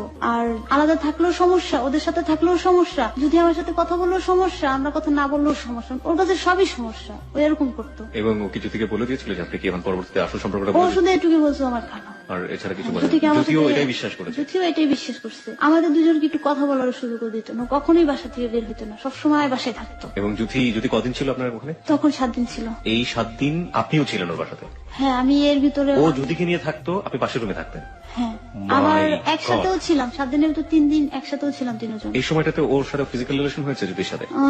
হ্যাঁ, সেটা হয়েছে। আপনি মানতে পারতেন? আমাকে মানতে বাধ্য করা হইতো, কিছু করার নাই। ও তো আমাকে মারধর করতো, তখন অসম্ভব মারধর করতো। ছোট ভাইটাকে নিয়ে ভয় দেখাইতো, তো ছোট ভাইয়ের ক্ষতি হবে, তার ফ্যামিলির এই ক্ষতি হবে, তা আমি ভয় পেতাম। যদি আমার আম্মার হাড়ের প্রবলেম একটা সমস্যা হয়ে যায়, আমার একটা ভাই, এটা যদি সমস্যা হয়ে যায় আমার জন্য, আমার ক্ষতি হলে তো সমস্যা নাই। ওকে, তারপর যদিও একাধিকবার চলে যেতে চাইছে, আমি ওকে ধরে রাখছি। আবার আমি একাধিকবার ওদের যে কাহিনী, এগুলো সহ্য করতে না পারে চলে যেতে চাইছি, জুতি আমাকে যেতে দেয় নাই, হৃদয় আমাকে যেতে দেয় নাই। তো রাতের মধ্যে অনেকবার যে আমার জুতির সাথে ঝগড়া করবো, আমার সাথে যা ঝগড়া করতো, হয়তো ঘুমাই রয়েছে যে আমাকে একটা লাথি দিচ্ছে, হয়তো ঘুমাই রয়েছি ও আমাকে টাইনা ধইরা উঠাইয়া গালাগালি করতেছে, আবার ওদিকে যা জুতির কাছে পাঠাই দিচ্ছে। গেছি আবার এরকম মানে ফুটবলের মতো আমার মতো করতো। সেদিন জুথির জন্য আমার সাথে অনেক খারাপ ব্যবহার করে, আমাকে মারধর করে। এক পর্যায়ে আমি বলছি তুমি যদি আমাকে আরেকটা টাচ করো, আমি যে বটিটা দেখছো না, এটা দিয়ে আমার শরীর এখন আমি কোবাবো, এ কথা বলছি। পরে ও আস্তে করে মানে বুদ্ধি খাটে আমার হাত থেকে বটিটা নিয়ে আমার হাত আর পাও বাইদা ফেলছে। পাওটা বাইদা হাতটা কিন্তু পিছন দিয়া এক করে হাঁটার উপর শুয়ে আমাকে অনেক মারছে। তোরে তো আমি বিয়ে করি নাই, তুই তো আমার বউ না, তুই আমার কে, তোরে এত কথা বলিস কেন? জুথি আমার বউ, জুথি আমার সবকিছু। তাই বলতেছি যদি তোমার সবকিছু, জুথি তোমার থাকো, তো তুমি আমার সাথে কেন এরকম অত্যাচার করতেছো? আমার তো জীবন নষ্ট করছোই। অনেকক্ষণ পর হাত পা ছাড়ছে, এই কথাগুলো বাড়িওয়ালা শুনছি, শোনার পর ওকে বলছে। ওকে, তারপর? ওর বন্ধুর বউ আসছে, আসছে হ্যাপি, জাকির, ওরা আসছে আমাদের বাসায় রয়েছে। ওদের কাছে বলছে যে আমার খালাতো বোন, কিন্তু এক পর্যায়ে জানতে পারছে। তারপর মনে করেন যে একদিন আমি পেট ব্যথায় কান্না করতেছি, ও আমাকে যে 2টা লাথি মারছে, যে ঢং করিস, একটা খারাপ কথা বলে ঢং করিস, এরকম ঢং করিস না, বাইরে যা আমার বাসা থেকে যা। একই কথা পরের দিন বিকালে আবার বলছে।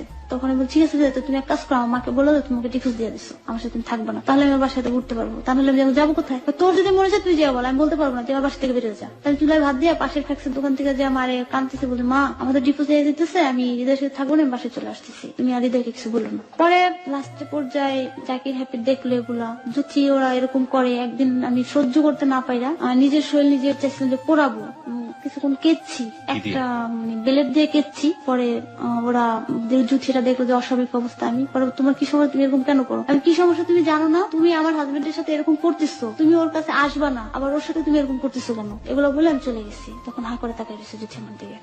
তারপর জুথি চলে যায়, বলছে ডালিয়া তোমার বাসা থাকতে পারবে না, ওকে তোমার বাসা থেকে বের করে দিলে আমি তোমার লাইফ ফিরে আসবো। ঠিক আমাকে তাই করছে।